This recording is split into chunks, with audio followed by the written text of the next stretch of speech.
সুপ্রিয় দর্শক, আপনাদের সবাইকে স্বাগত জানাচ্ছি এডিটর্স গিল্ডের নিয়মিত আয়োজন গোল টেবিলে। আপনাদের সঙ্গে আছি আমি শ্যামল দত্ত, আমি প্রেসিডিয়াম সদস্য এডিটর্স গিল্ড এবং দৈনিক ভোরের কাগজের সম্পাদক ও জাতীয় প্রেস ক্লাবের সাধারণ সম্পাদক। আজকে আমরা আলোচনা করতে চাই অশান্ত পাহাড়ি জনপদ, সহিংসতা বনাম সম্প্রতি। এই নামে আমরা শিরোনাম নির্ধারণ করেছি, কিন্তু সাম্প্রতিক সময়ে বিশেষ কিছু ঘটনা, বিশেষ করে পার্বত্য অঞ্চলের বান্দরবানে আমাদের উদ্বিগ্ন করে তুলেছে। কেএনএফ নামে একটি সংগঠন, তারা বেশ কিছু সহিংসতা চালিয়েছে, বিশেষ করে 2 এবং 3 এপ্রিল বান্দরবানের রুমা এবং থানচিতে প্রকাশ্য দিবালোকে কিছু ঘটনা ঘটছে, সন্ধ্যার সময় কিছু ঘটনা ঘটছে, ব্যাংক ডাকাতি হয়েছে, অস্ত্র লুট হয়েছে প্রায় পুলিশের 10টি এবং আনসারের 4টি 14টি, এবং এটি একটি নতুন তৎপরতা। এই তৎপরতাটা নিয়ে আমরা একটু আলোচনা করতে চাই। আজকে আমাদের সঙ্গে অতিথিরা আছেন। তার আগে বলে রাখি যে আমাদের যে শান্তি চুক্তি স্বাক্ষরিত হয়েছিল 1997 সালের 2রা ডিসেম্বর, সেটির মূল উদ্দেশ্য ছিল পাহাড়ে একটি শান্তি প্রতিষ্ঠা। দীর্ঘদিন ধরে সেখানে যে অশান্ত একটি পরিবেশ বিরাজ করছিল, সেটিকে একটা সমাধানের উদ্যোগ নেওয়ার জন্য মাননীয় প্রধানমন্ত্রী শেখ হাসিনার নেতৃত্বে সরকার ক্ষমতা আসার অল্প কিছুক্ষণের মধ্যেই কিন্তু এরকম একটি ঐতিহাসিক শান্তি চুক্তি স্বাক্ষর করা, কোনো রকম বিদেশি সাহায্য ছাড়া, এটি ছিল আমাদের জন্য একটা ঐতিহাসিক ঘটনা। কিন্তু দুঃখজনক হলো সত্য যে সেই এলাকায় এখনও পর্যন্ত কিছু কিছু সশস্ত্র গোষ্ঠী দাঁড়িয়ে গেছে এবং এই শান্ত পাহাড়কে আবার অশান্ত করার চেষ্টা চালাচ্ছে। বেশ কিছু অপহরণের ঘটনা ঘটে, চাঁদাবাজির ঘটনা ঘটে। সাধারণ মানুষের জীবন, যারা শান্তিকামী মানুষ এই এলাকার, তারা কিন্তু খুবই একটি দুর্বিষহ পরিবেশের মধ্যে আছে। এটি নিয়ে আমরা আজকে এজন্যই আমরা অশান্ত পাহাড়ি জনপদ, সহিংসতা বনাম সম্প্রতি আলোচনার বিষয় নির্ধারণ করেছে, এবং আমরা আজকে এই বিষয়টা নিয়ে একটু আলোচনা করতে চাই এবং এর সমাধানের পথটি কী, কীভাবে এর একটা শান্তিময় পরিবেশ সেখানে আনা যায়, সেই চেষ্টার অংশ হিসেবে আজকের এই আমাদের আলোচনা। আমি প্রথমে আপনাদের সাথে পরিচয় করে দিতে চাই আজকে যারা আজকে আলোচনায় আছেন। আমি আমার ডান দিক থেকে প্রথমে আছেন ব্রিগেডিয়ার জেনারেল অবসরপ্রাপ্ত ডক্টর এম শাখাওয়াত হোসেন, তিনি আন্তর্জাতিক সম্পর্কের বিশেষজ্ঞ এবং নিরাপত্তা বিশেষজ্ঞ। এরপরই আছেন অধ্যাপক মেজবা কামাল, তিনি দীর্ঘদিন তার গবেষণার বিষয় হচ্ছে পার্বত্য অঞ্চল এবং আমাদের ইন্ডিজিনাস জনগোষ্ঠী, ইতিহাসবিদ, গবেষক এবং উপাচার্য তিনি রয়্যাল ইউনিভার্সিটি অফ ঢাকা। এরপরই আছেন সুইচিং প্রু, তিনি মারমা সম্প্রদায়ের রাজকুমার, আপনাকেও স্বাগত জানাচ্ছি। তারপরই আছেন অধ্যাপক কেটি অং, তিনি অধ্যক্ষ কক্সবাজার সিটি কলেজ, তিনি রাখাইন জনগোষ্ঠী নিয়ে অনেক তার লেখালেখি, অনেক তার কাজ। আপনাকেও স্বাগতম। আমার বাঁ দিকে আছেন অধ্যাপক আব্দুল মান্নান, সাবেক চেয়ারম্যান বিশ্ববিদ্যালয় মঞ্জুরি কমিশন। অধ্যাপক মান্নান দীর্ঘদিন এই নিয়ে কাজ করেন, তিনি সাবেক উপাচার্য চট্টগ্রাম বিশ্ববিদ্যালয়ে, আপনাকেও স্বাগতম। এরপরেই আছেন অধ্যাপক ডক্টর মাহফুজ পারভেজ, তিনিও এই পার্বত্য চট্টগ্রাম এই জনগোষ্ঠী নিয়ে তার কাজ, লেখক, গবেষক এবং শিক্ষক পলিটিক্যাল সায়েন্সের চট্টগ্রাম বিশ্ববিদ্যালয়ে। এরপরেই আছেন আমাদের অধ্যাপক থানজামা লুসাই, যে জনগোষ্ঠীটি আসলে এই বান্দরবান অঞ্চলের সবচেয়ে গুরুত্বপূর্ণ একটি জনগোষ্ঠী, তিনি সাবেক চেয়ারম্যান বান্দরবান জেলা পরিষদের। এরপরেই আছেন সমীর দত্ত চাকমা, তিনি সাবেক অধ্যক্ষ পানছড়ি সরকারি কলেজ, খাগড়াছড়ির, আপনাকেও স্বাগত জানাচ্ছি। এবং এরপর আমাদের আছেন অত্যন্ত পরিচিত মুখ, যিনি এই অঞ্চলের ইনসার্জেন্সি সহ বিভিন্ন বিষয় নিয়ে কাজ করেন, মেজর অবসরপ্রাপ্ত মোহাম্মদ এমদাদুল ইসলাম, তিনি মায়ানমারে নিযুক্ত সাবেক কনসুলেট প্রধান এবং নিরাপত্তা বিশ্লেষক। সুপ্রিয় দর্শক, আপনারা খেয়াল করেছেন যে আজকে যে আলোচকের প্যানেল, এটি কিন্তু একেবারেই পার্বত্য চট্টগ্রাম উপর যারা গবেষণা করেন, যারা কাজ করেন, যারা লেখালেখি করেন, বা সেখানে যারা বিভিন্ন সময় স্থানীয় সরকারের প্রতিনিধিত্ব করেছেন, তাদেরকে আমরা আজকে এই গোল টেবিলে আমন্ত্রণ জানিয়েছি। আমরা চাই যে এর মধ্য দিয়ে আমরা একটা আলোচনাটিকে এমন জায়গায় নিতে চাই যে কেন এই হঠাৎ করে এই সন্ত্রাসী একটা পরিস্থিতির উদ্ভব হলো, এর পেছনের কারণগুলো কী কী, হিস্টোরিক ব্যাকগ্রাউন্ডগুলো কী কী, এবং সামনের দিকে আমরা ওয়ে ফরওয়ার্ড কী, এগুলো একটু খোঁজার চেষ্টা করব। আলোচনাটি শুরু করি একটু বান্দরবান দিয়ে। বান্দরবানের আপনি প্রতিনিধিত্ব করেন, অধ্যাপক থানজামা লুসাই, দীর্ঘদিন ধরে আপনি সেখানে জনগোষ্ঠী, আপনি লুসাই জনগোষ্ঠী, যেটি কেএনএফকে বলা হয় যে তারাও এই জনগোষ্ঠীর প্রতিনিধিত্ব করে। তারা বলছেন তাদের ফেসবুকে, কেএনএফ যেটি কুকি ন্যাশনাল ফ্রন্ট, আমি যতটুকু জানি যে বাংলাদেশে কোনো কুকিও নাই, বাংলাদেশে কোনো চীনও সম্প্রদায়ও নাই, কিন্তু এই গোষ্ঠীটি দাবি করে তারা 6টি জনগোষ্ঠীর প্রতিনিধিত্ব করে: বোম, পাংখোয়া, লুসাই, কিয়াং, মনো এবং কুমি। এবং তারা এখন রাঙামাটি, বান্দরবান অঞ্চলের 6টি জাতির গোষ্ঠীর প্রতিনিধিত্ব করছে, এরকম একটা বক্তব্য তাদের ফেসবুক পেজে আছে। আপনার কাছে একটু জানতে চাই, এই সংগঠনের উদ্ভব কিভাবে হলো, কোত্থেকে আসলো এটা? নাতান বোম সম্পর্কে আমরা জানি তিনি ঢাকা বিশ্ববিদ্যালয়ের চালকর ইনস্টিটিউটের ছাত্র ছিলেন, স্থাপত্য বিভাগের স্টুডেন্ট, কিন্তু সেই সময় থেকে নানা বিতর্কিত কর্মকাণ্ডের সঙ্গে তার যুক্ত হওয়ার কিছু রেকর্ড আছে। আপনারা কিভাবে দেখেন, বান্দরবানের অধিবাসী যারা, এই সংগঠনের উদ্ভব হলো কিভাবে? আপনাকে অত্যন্ত ধন্যবাদ, অসংখ্য ধন্যবাদ সকলকে। এবং আমি সালাম জানাই, শ্রদ্ধা স্পদ অনেক সিনিয়র আছেন, আমারও সিনিয়র আছেন, ওনাদেরকে আমি আন্তরিক শুভেচ্ছা জানাই, ধন্যবাদ।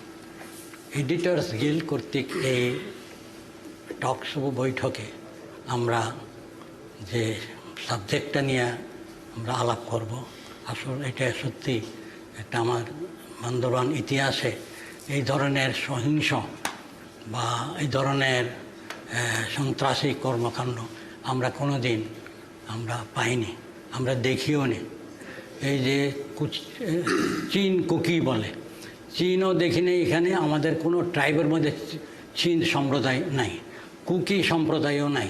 তাহলে নাম হলো, এটার নাম কুকি চীন হলো? এটা কোন উদ্দেশ্যে, সেই যে তাদের লিডার ছিল যে নাথান বোম, ওর টাইটেলও তো বোম, সে কিভাবে এটা কুকি নাম ধারণ করে এটা করলো আমার বোধগম্য নয়।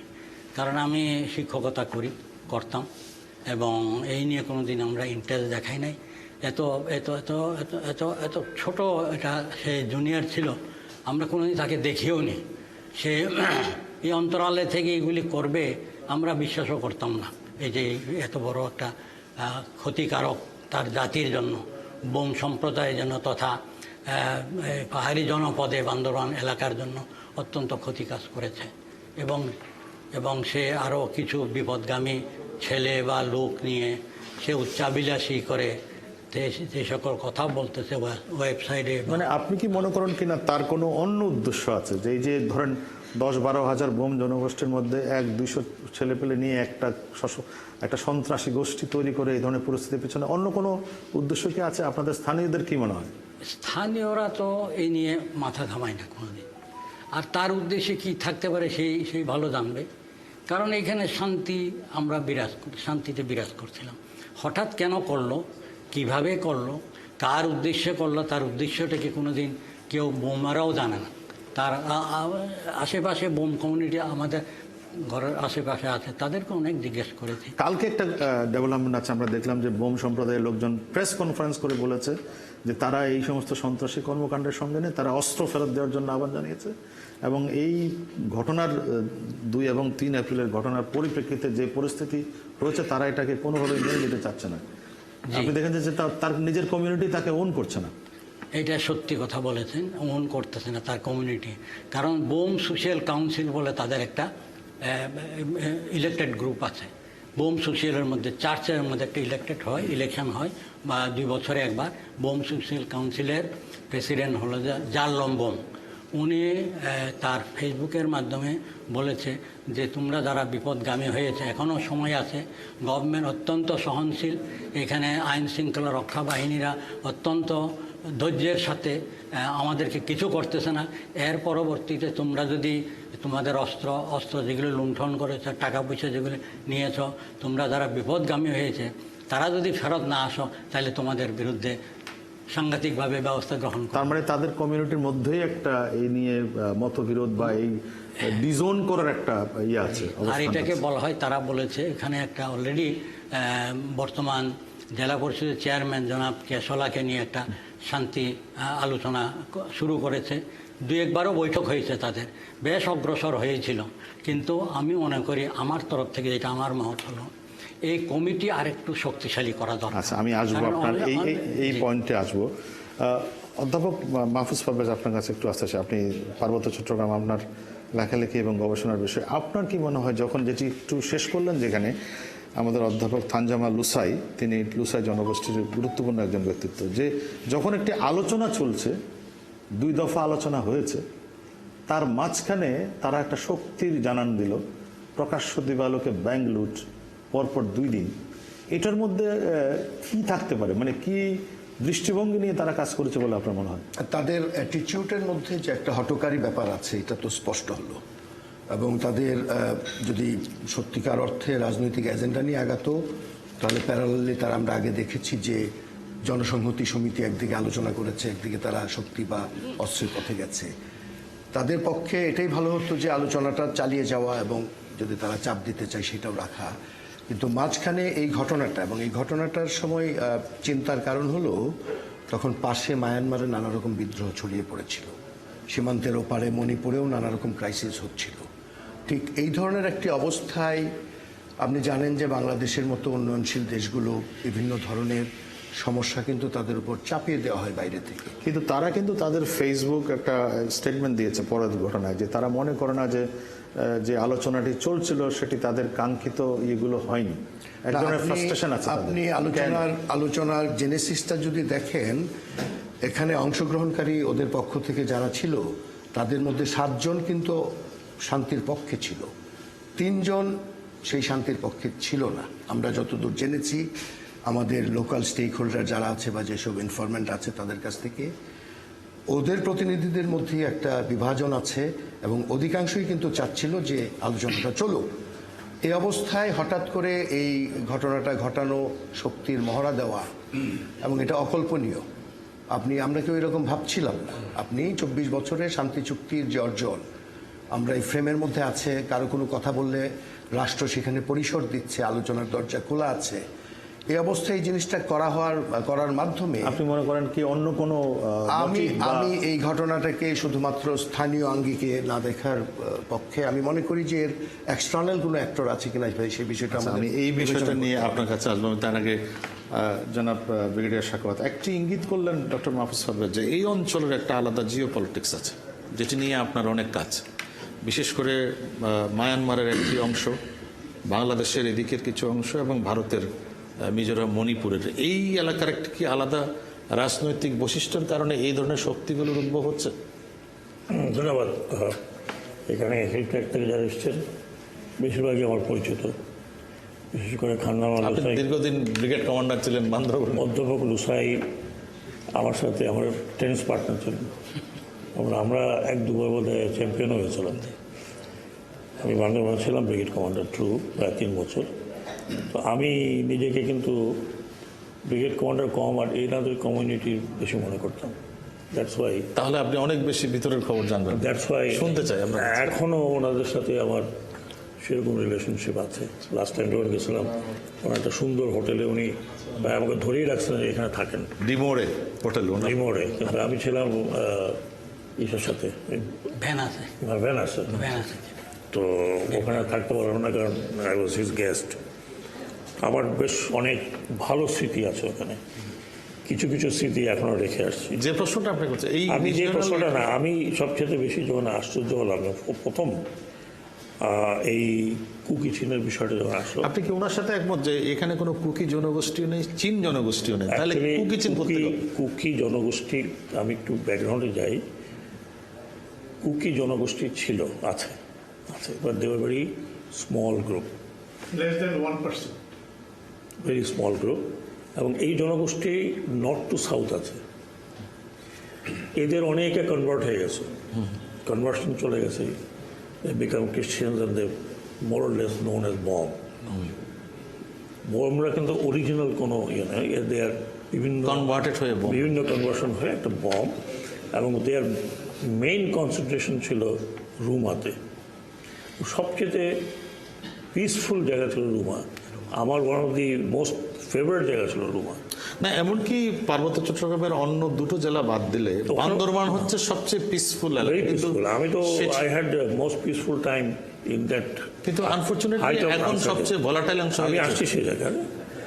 বম যাদেরকে বলা হয়, they are mostly converted long time back and পরবর্তী পর্যায়ে। কুকি কিছু কিছু ছিল, খুব কম, 2-4টা ঘর ছিল ওইদিকে। এখন কুকি নামটা কেন ধারণ করলো? It has got international implication. ওই জন্যই এটা এখন যেহেতু মণিপুরে একটা বড় ইন্টারন্যাশনাল ইমপ্লিকেশন, এবং ইন্টারন্যাশনাল ইমপ্লিকেশনটা অত ছোট বা অত অগভীর নয়। You have to look at এটা ডেপথে আপনাকে দেখতে হবে। এটার যে আপনি ম্যাপটা যদি দেখেন, ম্যাপটা আপনি দেখবেন চীন বর্ডার থেকে, চায়না নট চীন বর্ডার থেকে পার্ট অফ হিল ট্র্যাক্ট, বিশেষ করে এই পুরো অঞ্চল এই হিল ট্র্যাক্টে যদি এই অঞ্চলটা ধরি, রুমা, বান্দরবন প্রপারলি নয়, রুমা, রোয়াংছড়ি, আমার খুব আশ্চর্য লাগছে রোয়াংছড়ির বিষয় শুনে, রোয়াংছড়ি আর থাঁচি, এই পুরো এলাকাটার সাথে মিলাতে হবে north state of Myanmar. North আপনাকে একটু অ্যানালাইজ করে দিচ্ছি।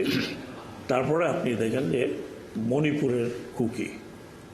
মণিপুরের কুকিদের একটা বড় সমস্যা, এত বড় সমস্যা তৈরি হয়েছে সেখানে 40,000 ট্রুপস ডিপ্লয়েড, মেইতিদের সঙ্গে যে সমস্যাটা চলছে 40,000 ট্রুপস ডিপ্লয়েড, তাও কিছু করতে পারেনি। গত কয়েকদিন আগে 7 জন মারা গেছে।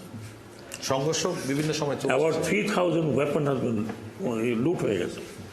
এই পুরো অঞ্চলটাকে নিয়ে আপনাকে আলোচনা করতে হবে যে আমাদের এখানে কুকিরা হঠাৎ করে কেন আসলো। তাদের শুরু হয়েছিল যে আমাদেরকে সাপ্রেস করছে বিগার জনগোষ্ঠী, দ্যাট মিনস চাকমা অ্যান্ড মারমার, দে আর স্মল।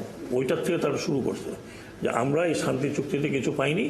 শান্তি চুক্তি হয়েছে বিটুইন চাকমা এবং সরকার, আমরা এর মধ্যে কিন্তু সেখানে সেই চুক্তিতে কি অন্যান্য জনগোষ্ঠীর বিষয়টি খুব একটা কিছু নাই। আপনি পরে দেখবেন সম্পূর্ণ leadership is in the north. তো এটার থেকে শুরু হয়েছে। কারণ আমি এই জন্য বলছি, কারণ আমি এনাদের সাথে বহু বছর ছিলাম, 3 বছর ওদের বাড়ি করে ছিলাম বলতে গেলে। তো ওই জায়গার থেকে শুরু হয়েছে, ইট লিঙ্কড আপ এখন আন্তর্জাতিকভাবে। প্রায় 300 বম বোধহয় বিভিন্ন জায়গার থেকে মিজোরামে আছে এখন, 300 ফ্যামিলি তারা ওখানে চলে গেছে, ডাইভার্ট করেছে, তাদেরকে নিয়ে গেছে, ভয়ে গেছে, জাতেই গেছে, তারা ওখানে আছে। এখন আপনি এই লিঙ্ক আপটা যদি করেন, আপনি দেখবেন যে ডিস্টারবেন্স এখন চীন স্টেট বলতে গেলে এখন মিয়ানমারের নিয়ন্ত্রণে নাই। They have their own force, Exactly. own currency, everything. চীন স্টেট থেকে অনেক কুকিরা মাইগ্রেট রিফিউজি চলে গেছে আপনার মিজোরামে এবং মণিপুরে। যেটা নিয়ে সমস্যা হচ্ছে না, কিন্তু সেটা তো আমাদের এখানে আপনি বলছেন 2-1 এখন আমি আপনাকে খোলাখুলি যদি বলি, আমার মতে, এটা আমার মত, there is going to be একটা অ্যাটেম্প্ট হচ্ছে টু হ্যাভ এ স্টেট, একটা আলাদা একটা স্টেট, প্রিপন্ডারেন্স অফ ক্রিশ্চিয়ানস। আচ্ছা, সেটি একটি আমি আসবো আপনার কাছে এটা নিয়ে। শেষ করি নাই লিঙ্কড উইথ চায়না বর্ডার, আলাদা একটা খ্রিস্টান স্টেট। এখন বাকিটা আচ্ছা, ঠিক আছে, আসবো আমি আপনার কাছে। অধ্যাপক আব্দুল মান্নান আপনার কাছে আসতে চাই। একটি জিনিস তারা বলছে, সুবিধাবঞ্চিত কুকি চীন জনগোষ্ঠীর জন্য স্বশাসিত বা পূর্ণ স্বায়ত্তশাসন ক্ষমতা সহ একটি ছোট রাজ্য প্রতিষ্ঠা। তো কুকি চীন যদি নাই বা থাকে এখানে, যেটা উনি বললেন, ওনার দীর্ঘদিনের অভিজ্ঞতা, উনি ব্রিগেড কমান্ডার ছিলেন, যে ছোট 2-1টি বাড়ি বা কুকি থাকতে পারে, চীনের কমে যায় না, এটি একটি অন্য কোনো বিরাট প্লটের অংশ কিনা? ধন্যবাদ। এই ধরনের দাবি করা যে কুকি চীন জনগোষ্ঠীর জন্য একটা আমরা শুধু এখানে বাংলাদেশের অভ্যন্তরের কুকি চীন নিয়ে কথা বললে হবে না, কিন্তু আপনি বাংলাদেশ, মিয়ানমার, ভারত, বিষয়গুলো তো গোটা দেশের একটা ফর্ম ওইখানে ওটাকে নিয়ে চিন্তা করতে হবে।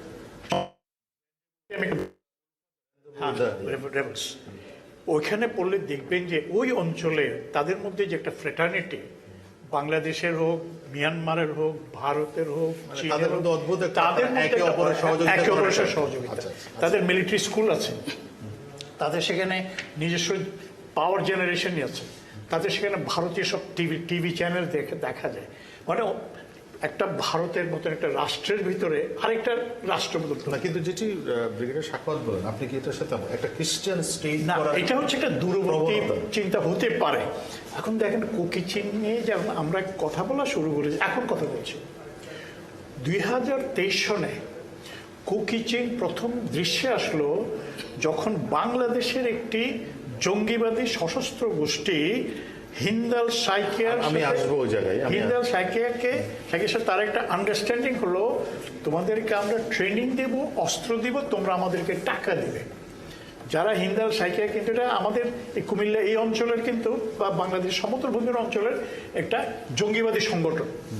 দে স্টার্টেড, তারা তাদের যাত্রাটা জানান দিল একটা মার্সেনারি গ্রুপ হিসেবে। আমরা অস্ত্র সরবরাহ এবং প্রশিক্ষণের বিনিময়ে আমরা টাকা অর্থ সংগ্রহ করব। তখন আমরা প্রথম জানলাম যেরকম একটা কুকি যেটা বীর সাকত বললেন, ওখানে 11টা জনগোষ্ঠী আছে, 13টা, তার মধ্যে 1% কম হচ্ছে এই কুকিরা, আমাদের দেশের কুকিরা। আপনি যদি ভারত মিয়ানমার ধরে নেন তাহলে তাদের সঙ্গে একটু বাড়বে। এখন যেটা বীর সাকত বলছে সেটা তাদের একটা দূরবর্তী পরিকল্পনা হতেও পারে। আমি কিন্তু একটা জিনিস বলে রাখি, শান্তি চুক্তি যখন হওয়ার আগে আমার সৌভাগ্য হয়েছিল একটা পাবলিক ডিপ্লোমেসি সরকারের অংশ হিসাবে আমি পার্বত্য চট্টগ্রামের গভীর অরণ্যে যাওয়া, যেখানে মানুষ চিন্তাও করতে পারেনি, এখানে মানুষ থাকে, বসতি আছে, সেখানে তারা চাষাবাদ করে, কোথাও সমতল ভূমির মতো চাষাবাদ না। সেনাবাহিনী হেলিকপ্টারে আমাকে যেতে হয়েছে, তাদের অনেকের সাথে আমি কথা বলেছি। তারা একটা জিনিস বলেছে যে আমরা অশান্তি চাই না, সাধারণ মানুষ। তখন এটা শান্তি বাহিনী এই সমস্যাটা হচ্ছে, জনগোষ্ঠী হচ্ছে তারা এই সমস্ত এখন কালকে সমর্থন করে না, কারণ সাধারণ মানুষ তো সবসময় একটা শান্তিতে থাকে, ভিকটিম হয়ে যায়। আমরা তো 100-200 সশস্ত্র জঙ্গির জন্য এখন আমরা তো সেই পুরনো অবস্থায়, মানে কেন এটা হলো সেই যুগে যদি ফিরে যাই তাহলে তো আমরা সেই কাপ্তাই ড্যাম, ওই ডিসপ্লেসড পিপল তখন থেকে শুরু হয়েছে, সেটা শুরু হয়েছে, সেটা তো আমরা ওই পিছনে ফিরে যেতে পারবো না। সামনের দিকে কিভাবে যেতে পারি সেই চিন্তাটা তো করেছিলেন বর্তমান প্রধানমন্ত্রী, মাননীয় প্রধানমন্ত্রী শেখ হাসিনা 96-এ ক্ষমতা আসার পরে শান্তি কিভাবে সেখানে প্রতিষ্ঠা হতে পারে সেটা তিনি অত্যন্ত সাকসেসফুলি করেছেন। না, কিন্তু ওনার যে জেস্টারটা যে এই অঞ্চলে একটা শান্তি প্রতিষ্ঠা করা দরকার, ক্ষমতায় আসার একেবারে অল্প সময়ের মধ্যে এরকম একটা চুক্তি স্বাক্ষর, কিন্তু সেটার কি রেসিপ্রোকাল হয়েছে? না, রেসপন্স হয়েছে? একটা সমস্যা যেটা ব্রিটিশ আমল না হলো 47-এর পর থেকে শুরু হয়েছে, সেটা যে রাতারাতি শেষ হয়ে যাবে তা না, কিন্তু হয়তো যতটুকু আমরা বলতে পারি যতটুকু হওয়া উচিত ছিল নানা কারণ সেটা হয় না। এটা ছিল যেটা বলেছেন চাকমাদের সাথে, মূলত সন্তুল আহমেদের সাথে। সেটা কি অন্য গোষ্ঠীগুলো কি কোনো ডিপ্রাইভ ফিল করে? ডিপ্রাইভ এখন ফিল করতে পারে, তখন কিন্তু করে না। কিন্তু তখন এটাও বলে রাখি, অস্ত্র সমর্পণের অনুষ্ঠানে আমি উপস্থিত ছিলাম স্টেডিয়ামে, খাগড়াছড়ি স্টেডিয়ামে যখন অস্ত্র সমর্পণ অনুষ্ঠানটি হয়, মাননীয় প্রধানমন্ত্রী যখন সন্তুল আহমেদের কাছ থেকে অস্ত্র সমর্পণে সে অনুষ্ঠানে অস্ত্র একটা টোকেন অস্ত্র জমা নেন, তখন গ্যালারিতে কিছু তরুণ সম্প্রদায়ের চাকমা একটা ব্যানার খুলে বললো যে আমরা এই শান্তি চুক্তি মানি না। সেটা নিয়ে আমি বলবো, বিশেষ করে আমি আসবো আপনার কাছে, অনেকগুলো গ্রুপ হয়ে গেছে, জনতা সমিতির একটা সংস্কার দাঁড়িয়ে গেছে, ইউপিডিএফ দাঁড়িয়ে গেছে, এরা হচ্ছে চাঁদাবাজি। একটা তথ্য দিয়ে রাখি, বান্দরবনে যখন আমি ছিলাম তখন কিন্তু ইনসার্জেন্সি চলছিল। বান্দরবনে একটা খুবই মায়োপিক একটা সেকশন ছিল ওই ইনসার্জেন্টের সাথে, ওটা ছিল মুরংদের একটা ছোট্ট অংশ, ওটা ওখানে আমার ভালো করে জানো। আর কোনো বান্দরবনের 13টা ট্রাইব, 11টা না 13টির মধ্যে আর কাউকে পাওয়া যায়নি ওখানে। ওই মুরংরা আবার সারেন্ডার করে। আমি আসবো আপনার কাছে, আমি একটু আপনার কাছে যে প্রশ্নটি, না, যেটা আমি আপনাকে করতে যাচ্ছি সেটা হচ্ছে দেয়ারফর শান্তি বাহিনীতে ওই 13টি অন্য ট্রাইবের কাজ ছিল না, কোনো প্রতিনিধিত্ব ছিল না, সমস্যা সৃষ্টি করে না, কিন্তু এটি একটি বিবেচনায় সামথিং ভেরি ইম্পর্টেন্ট আনতে হবে। আমি মেজর আমদাদ আপনার কাছে, যেহেতু আপনি সিকিউরিটি ব্যাপার নিয়ে আলোচনা করেন এবং লেখালেখি আছে, গবেষণা আছে, আপনার একটা জিনিস যেটি জনাব আব্দুল মান্নান রেস করলেন, একটি এই ধরনের সংগঠন যারা আদর্শবাদীদের কথা প্রচার করে, তারা আবার একটি জঙ্গি সংগঠন হিন্দাল সার্কিয়ার সাথে কিভাবে যুক্ত হয়? এটা কি শুধুই নিছক টাকা পয়সার বিষয়? বাট আমি একটু গবেষণা করে দেখেছি, যখন নাতান বোম ঢাকা বিশ্ববিদ্যালয়ের ছাত্র ছিল তখনই উনি ইসলামী বিভিন্ন জঙ্গি গোষ্ঠীর সঙ্গে তার কানেকশন ছিল। তাকে কয়েকবার বিশ্ববিদ্যালয় কর্তৃপক্ষ সতর্ক করেছিল, কারণ সে বিভিন্ন লিফলেট বিতরণ করতেন চারুকলা ইনস্টিটিউটে এই জঙ্গিদের পক্ষে। এটার কি কোনো ব্যাকগ্রাউন্ড কানেকশন আছে কিনা এটার পিছনে, নাকি এটা নিছকই টাকা পয়সা, না অন্য কিছু আছে এখানে? ধন্যবাদ। আসলে এই যে কুকিচিন ন্যাশনাল ফ্রন্ট বা কুকিচিন ন্যাশনাল আর্মি যেগুলি আমরা এখন আলোচনা করছি, প্রথমত আমি মনে করি যে এটা দে আর ওভার ফোকাসড। প্রথমত ওভার ফোকাসড, কারণ আমাদের মিডিয়া আমরা বেশি অ্যাটেনশন দিচ্ছি, অতিরিক্ত এমন ফোকাস করা হচ্ছে এটাকে। তাদের যদি ওই অঞ্চলের আমাদের অর্থাৎ বাংলাদেশ সরকারের যে কর্তৃত্ব সেটাকে আন্ডারমাইন করতে যাচ্ছে এখন অনেকটা। তারা প্রকাশ্য দিবসে দুটো ব্যাংক লুটের ঘটনা ঘটিয়ে ফেলেছে। প্রকাশ্যে তার অর্থ হলে কিছু ডাকাত এসে যদি একটা ব্যাংকে ডাকাতি তো হচ্ছেই, কত ডাকাতি হচ্ছে এই দেশে, সেই একটা ডাকাতির ঘটনা ধরেন আধা ঘন্টার মতো ডাকাতি করে সে তার পালিয়ে চলে গেছে, তারপর দিন আবার ডাকাতি করার একটা প্রচেষ্টা ছিল, সেটাও এটা কিন্তু আমরা অতিরিক্ত ফোকাস দিচ্ছি, অতিরিক্ত ফোকাস দিচ্ছে। আর 2 নম্বর হচ্ছে আপনি যেই কথাটা আমি বলি সেটা হচ্ছে ওই অঞ্চলের মানুষগুলো, যেটা ব্রিগেডিয়ার শেখাওয়াত বললেন, প্রথমত দে ফিল একটা তাদের মধ্যে নেগলেক্টেড, এই ফিলিংটা ছিল। আপনি সেটার কারণ হচ্ছে আমাদের মূল যে রাজনৈতিক দলগুলো, আমরা কিন্তু সেই সব জায়গায় ফোকাস করছি না। তারা এত বেশি নৈর্ভক্তিক ওখানে, তাদের ইনার্শিয়া এত বেশি যে আপনি কি কখনো দেখেছেন যে কোনো এই যে বম বলেন বা কুকি বলেন, কোনো পাঙ্কো বলেন, তাদের কোনো অনুষ্ঠানে মূলধারা রাজনীতির কোনো একজন লোক ওখানে হাজির কখনো থেকেছে বা তাদের সাথে দুঃখে সুখে এই যে তাদের, আমি একটু প্রশ্নটি তুললেনই, আমি যদি একটা প্রশ্ন করি যে একটা চুক্তি স্বাক্ষরিত হয়েছে পার্বত্য চট্টগ্রাম জনসংহতি সংস্থা, তাদেরও তো দায়িত্ব আছে, তাদের অন্যান্য যে কমিউনিটি গুলো আছে তাদের সঙ্গে এখন আজকে কি সেই ইনিশিয়েটিভটা আমরা দেখেছি? আমি সেখানেই বলছি, সেখানে যখন দেখা গেল এই কুকিরা বম পার্টি বলে একটা প্রথম ইনিশিয়াল কিন্তু এটা বম পার্টি নাম ছিল, আপনি যদি একটু বলি, এই বমরা কিন্তু হঠাৎ করে পিসিসিএস এর মুখোমুখি হলো। পিসিসিএস এর মুখোমুখি অনেকগুলো প্রায় 20টার মতো সংঘর্ষ তাদের হয়েছে, এগুলো কিন্তু আমাদের আলোচনায় আনতে হবে। আমি শেষ করি, ইভেন কি সেখানে বমদের সাথে যখন পিসিসিএস এর সংঘাত সৃষ্টি হলো, এক পর্যায়ে এই কুকিচিন যখন দেখা গেল লিঙ্ক আপ হয়ে যাচ্ছে অন্যদিকে, এই যে মিলিটেন্টদের কথা বললেন লিঙ্ক আপ হচ্ছে, চীন স্টেটের সাথে লিঙ্ক আপ হচ্ছে, মিজোরামের মিজো ন্যাশনাল ফ্রন্টের সাথে লিঙ্ক আপ হয়েছে, আমরা কিন্তু আলোচনা আনতে হবে। এই লিঙ্ক আপটা গিয়ে যখন মেইতিদের এগেনস্টে কুকিরা যারা কাজ করছে তাদের সাথে একটা লিঙ্ক আপ হচ্ছে এবং একটা বড় শক্তি সেখানে অস্ত্রের যোগান যখন দিচ্ছে, আপনি সেই অস্ত্রের যোগানগুলির কথা, বড় শক্তি আমাদের নেইবারিং 2টা কান্ট্রি আছে, 2 নেইবারিং কান্ট্রির মধ্যে যাদের মধ্যে জিও স্ট্র্যাটেজি যেটা রাখাইন স্টেটে এখন যে সংঘাতটা চলছে, সেখানে কিন্তু ভূ রাজনীতি এবং ভূ কৌশল নিয়ে কিন্তু প্রচণ্ড একটা মারামারি, যেখানে আপনি সেটাকে আনতে হবে ইন্দো প্যাসিফিকে, যে কোয়াডকে আপনি এখানে নিয়ে আসতে হবে। আপনি যখন দেখবেন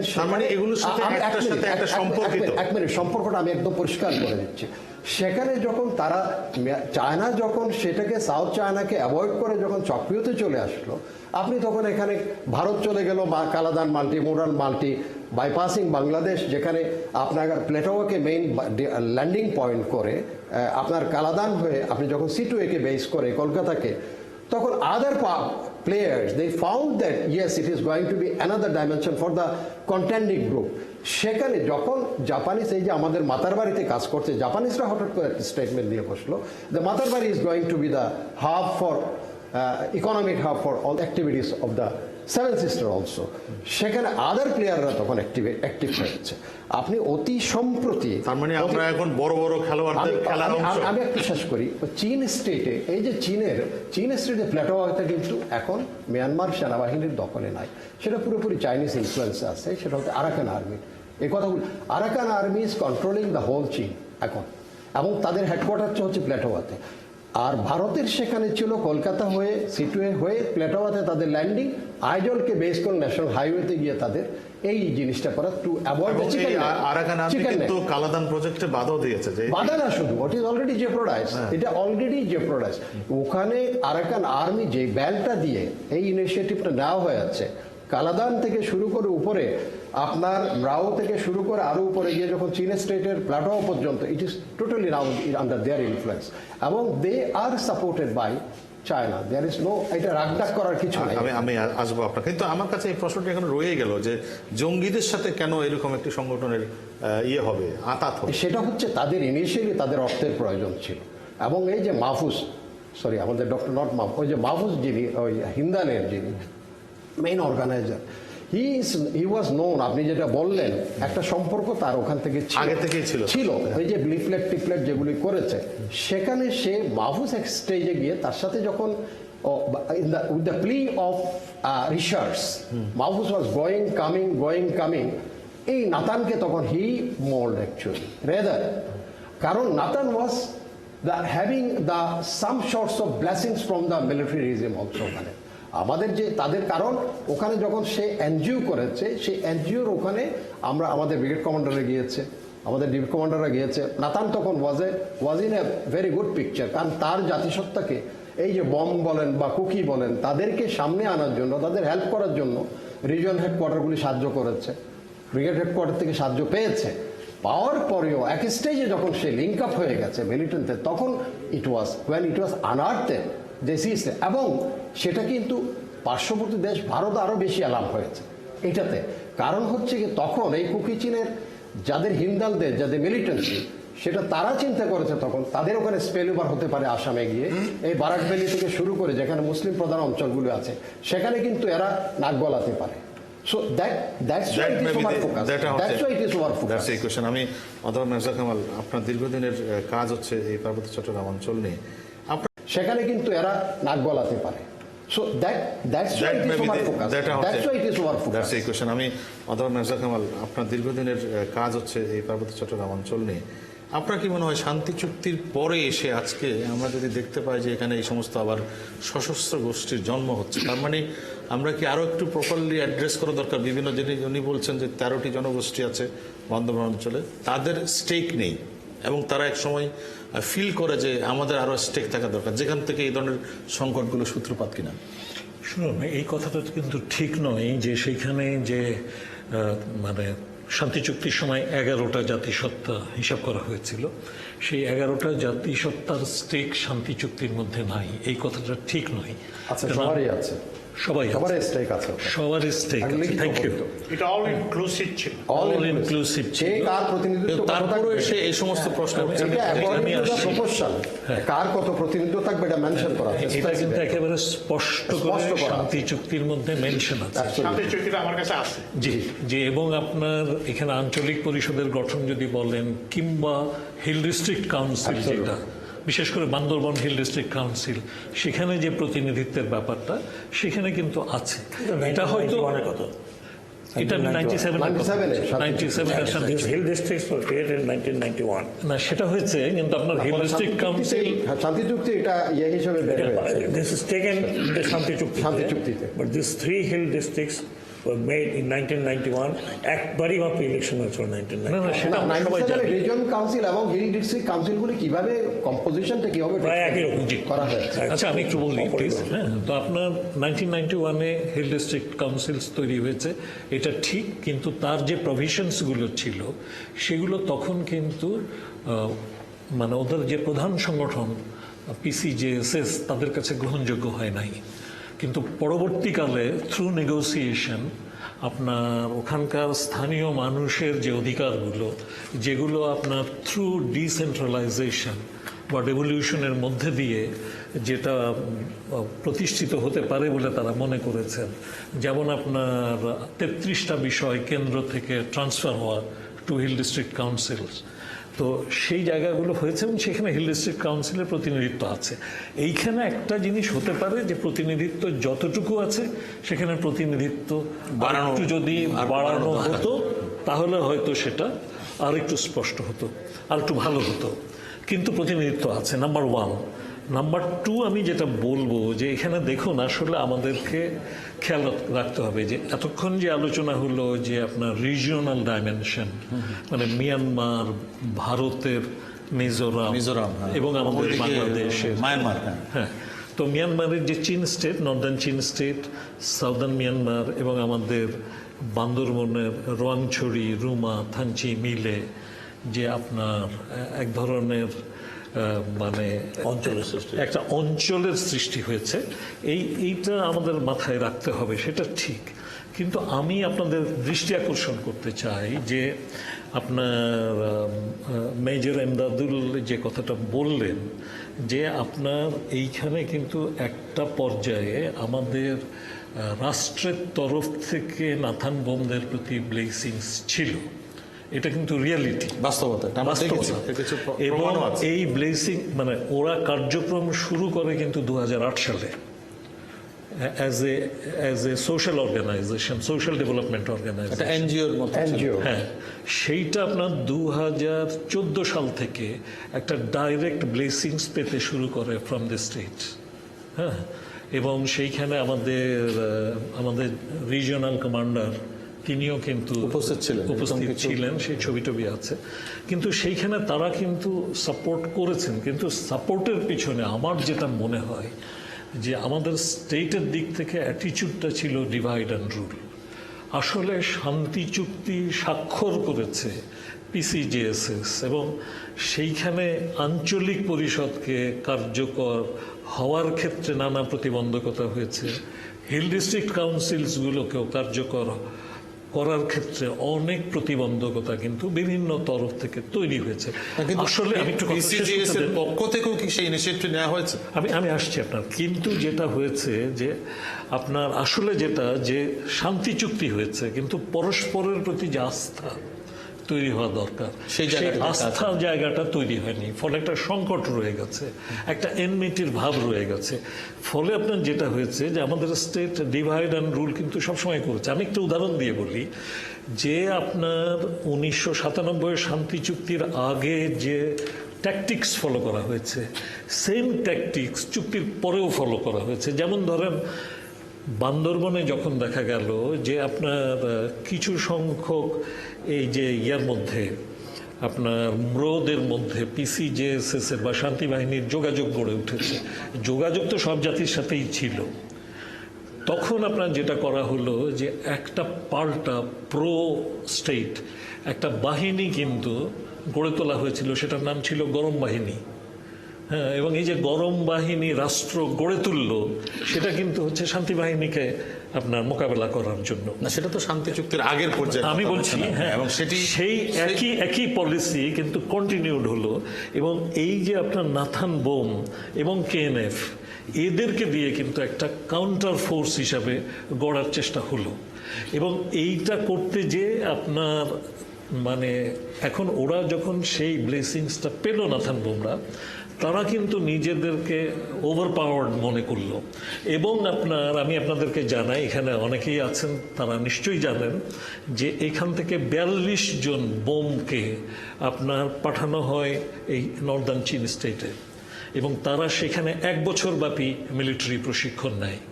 এবং তার মধ্যে মানে সেই প্রশিক্ষণটা এত রিগোরাস ছিল যে সেই রিগোরাস প্রশিক্ষণের সময় 2 জন মারা যায়। সো 40 জন ফিরে আসে, এবং তারা ফিরে আসার পর এখন এই তথ্য কি আমাদের গোয়েন্দা দপ্তরের কাছে ছিল না? না থাকলে কেন ছিল না?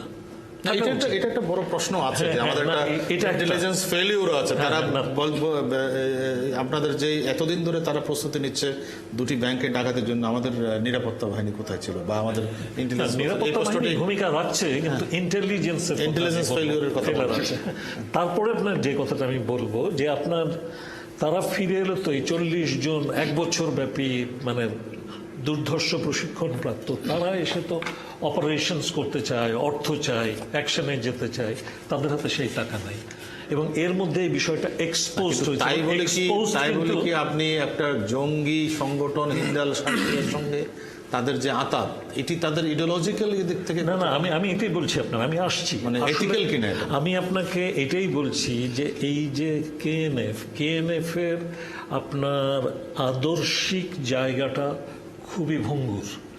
এবং আপনার যেমন ধরেন আমি পিসিজেএসএস যদি তুলনা করি, তাদের একটা আদর্শিক জায়গা আছে। এক্স্যাক্টলি, হ্যাঁ, তাদের একটা আদর্শিক জায়গা, একটা আদর্শ নিয়ে সংগ্রাম হ্যাঁ, তারা আদর্শ নিয়ে আপনার মানে কি বলবো আপনার সেই 70-এর দশক থেকে সংগ্রাম করছে। আমি আসবো, এক সেকেন্ড, আমি শেষ করতে দিন। বিরতিতে যেতে হবে, এই জন্য আমি একটু ছোট ছোট করে 3 জনের কাছে না ছুটতে পারলে এর পরের বারে শেষ করবো। আমি একটু তো আমাদের যে এই 3 জন জায়গায় আমি শেষ কথাটা বলি আপনার, কিন্তু এই যে আপনার নাথান বোমের নেতৃত্বাধীন যে কেএনএফ, এটা একটা আদর্শহীন দল, এবং এরা আপনার অর্থের জন্য যা কিছু করতে পারে তারা অর্থের জন্য গেছে আপনার এদের সাথে, এই যে আলসার কিয়ার সাথে আপনার চুক্তি করেছে, 30 লাখ টাকা পেয়েছে মাত্র মাত্র, বাট দে সোল্ড আউট।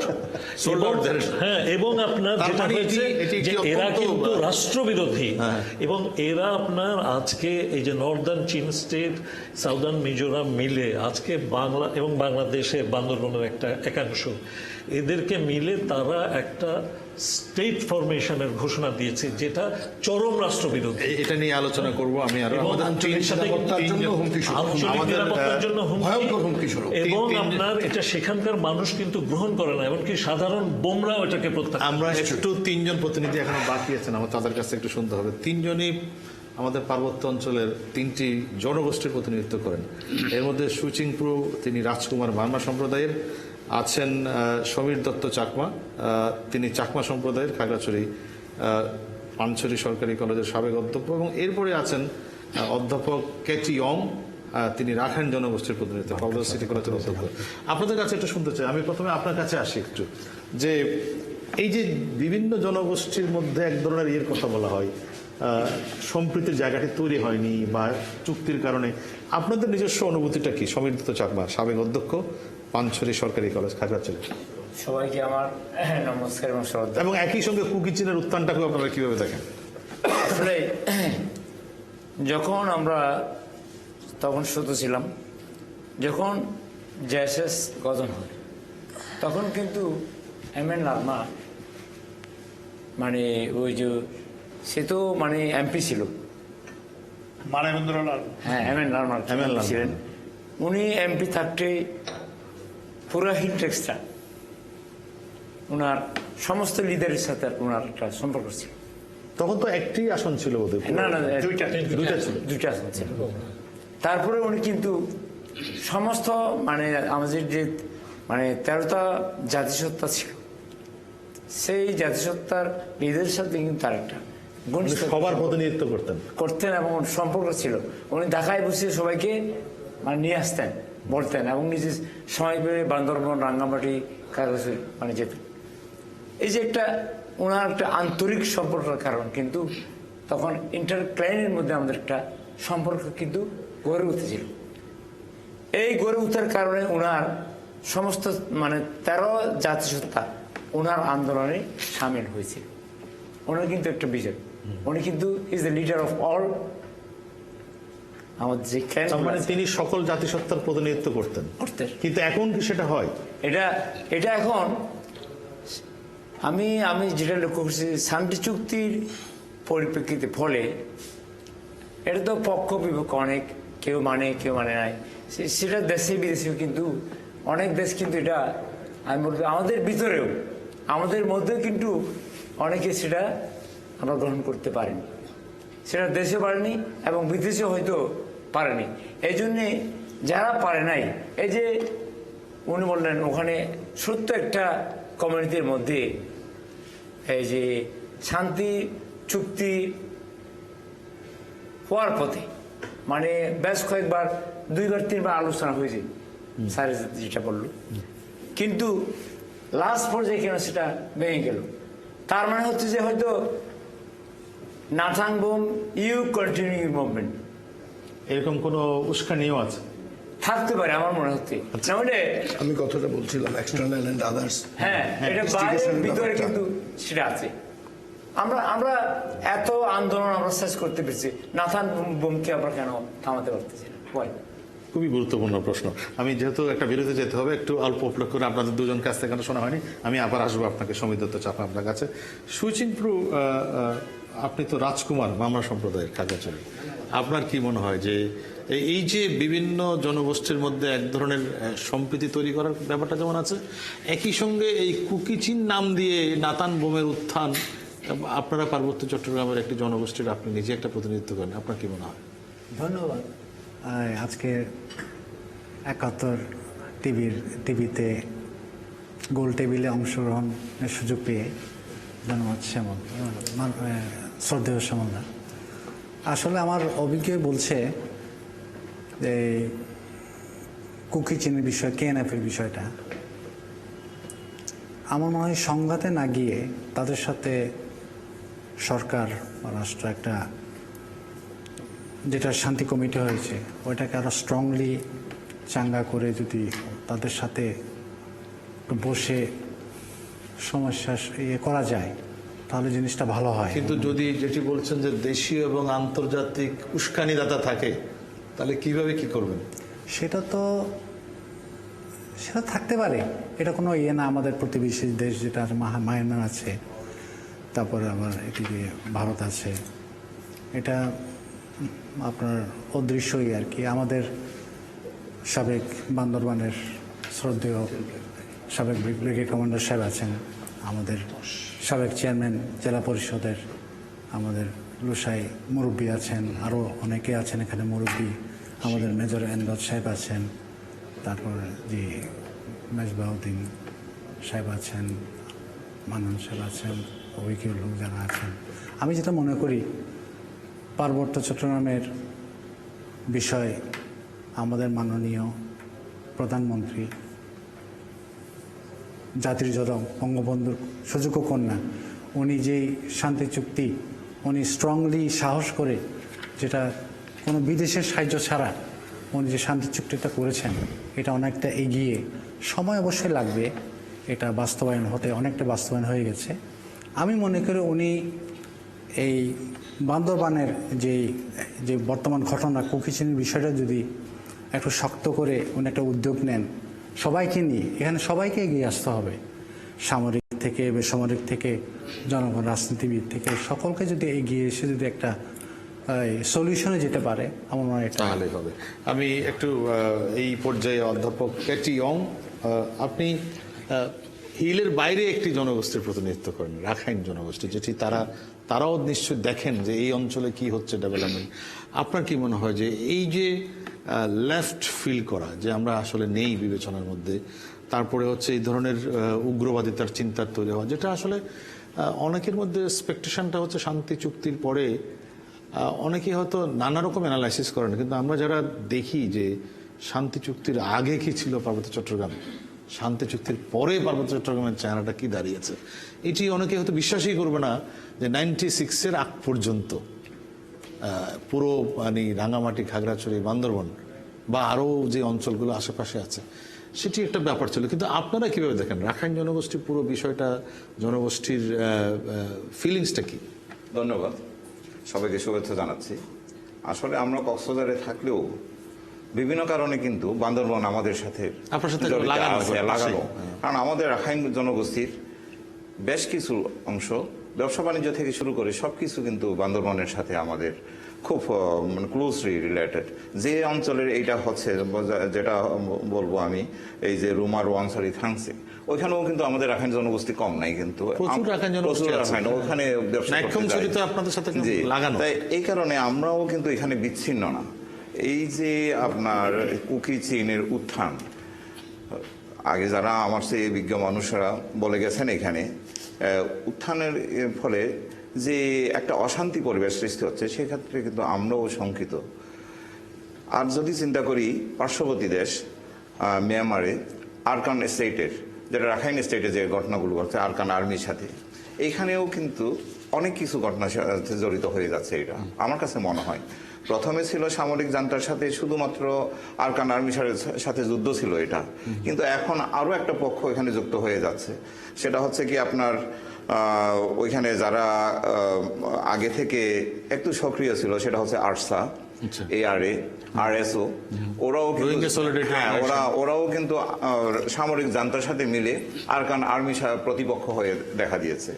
এবং অনেক ক্ষেত্রে এটা তো একটা ওয়ান্ডারফুল, ওইখানে আবার যাদের সঙ্গে এতদিন বৈরিতা তারা এখন একসঙ্গে যুদ্ধ করার, অথচ ওদেরকে এখনো নাগরিকত্বও দেওয়া হয় না, এই রোহিঙ্গাদেরকে ওদেরকে আর্মিতে নেওয়া হচ্ছে, ওদেরকে যুদ্ধের ময়দানে পাঠানো হচ্ছে, এবং ওরা যুদ্ধের ময়দান থেকে আবার অস্ত্র নিয়ে এইদিকে পালিয়ে আসতেছে।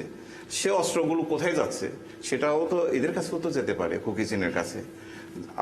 সবাই তো বলে গেছেন এটা একটা আদর্শহীন, একটা আদর্শহীন সংগঠন, এটা কোনো রাজনৈতিক অঙ্গীকার নেই ওদের কাছে। কয়েকজন রোহিঙ্গা ধরাও পড়েছে, সেনাবাহিনীতে গিয়েছিল অস্ত্র নিয়ে, আবার বাংলাদেশে এইগুলো নিয়ে কিন্তু আমাদের একটু উদ্বেগ আছে। এটা মানে আপনি কি আশঙ্কা করছেন যে এই অস্ত্র আবার কুকি চীনের হাতেও যেতে পারে? হ্যাঁ, হতে পারে, কারণ ওদের তো কোনো রাজনৈতিক অঙ্গীকারও নেই। আমাদের চোখের যেটা দেখা, এবং এখানে যারা ড্রাগস ডিলিংস এর সাথে আছে ওরা তো ওইখান থেকে অনুপ্রাণিত হতে পারে, কারণ ওই মিয়ানমারের মধ্যে তো ওই ধরনের সংগঠনগুলো এইভাবে জড়িত আছে। আমরা তো অনেক আগেও শুনেছিলাম ওই থানচি গভীর অরণ্যে পপি চাষ হতো, সেটা সেনাবাহিনী গিয়ে ধ্বংস করা হচ্ছে। কয়েকবার আমরা এই ধরনের অভিযান দেখেছি। জি, তো ওইগুলো নিয়ে আমরাও শঙ্কিত আছি, এটা যে খুব একটা এটা না। তারপর আরো একটা আছে, দেখেন না এখানে বহি প্রভাবটা, বহির্বিশ্বের প্রভাব। আমাদের মহেশখালীর যেখানে জাপানিজ গভর্নমেন্ট এবং চীনের অনেক ইনভেস্টমেন্ট আছে।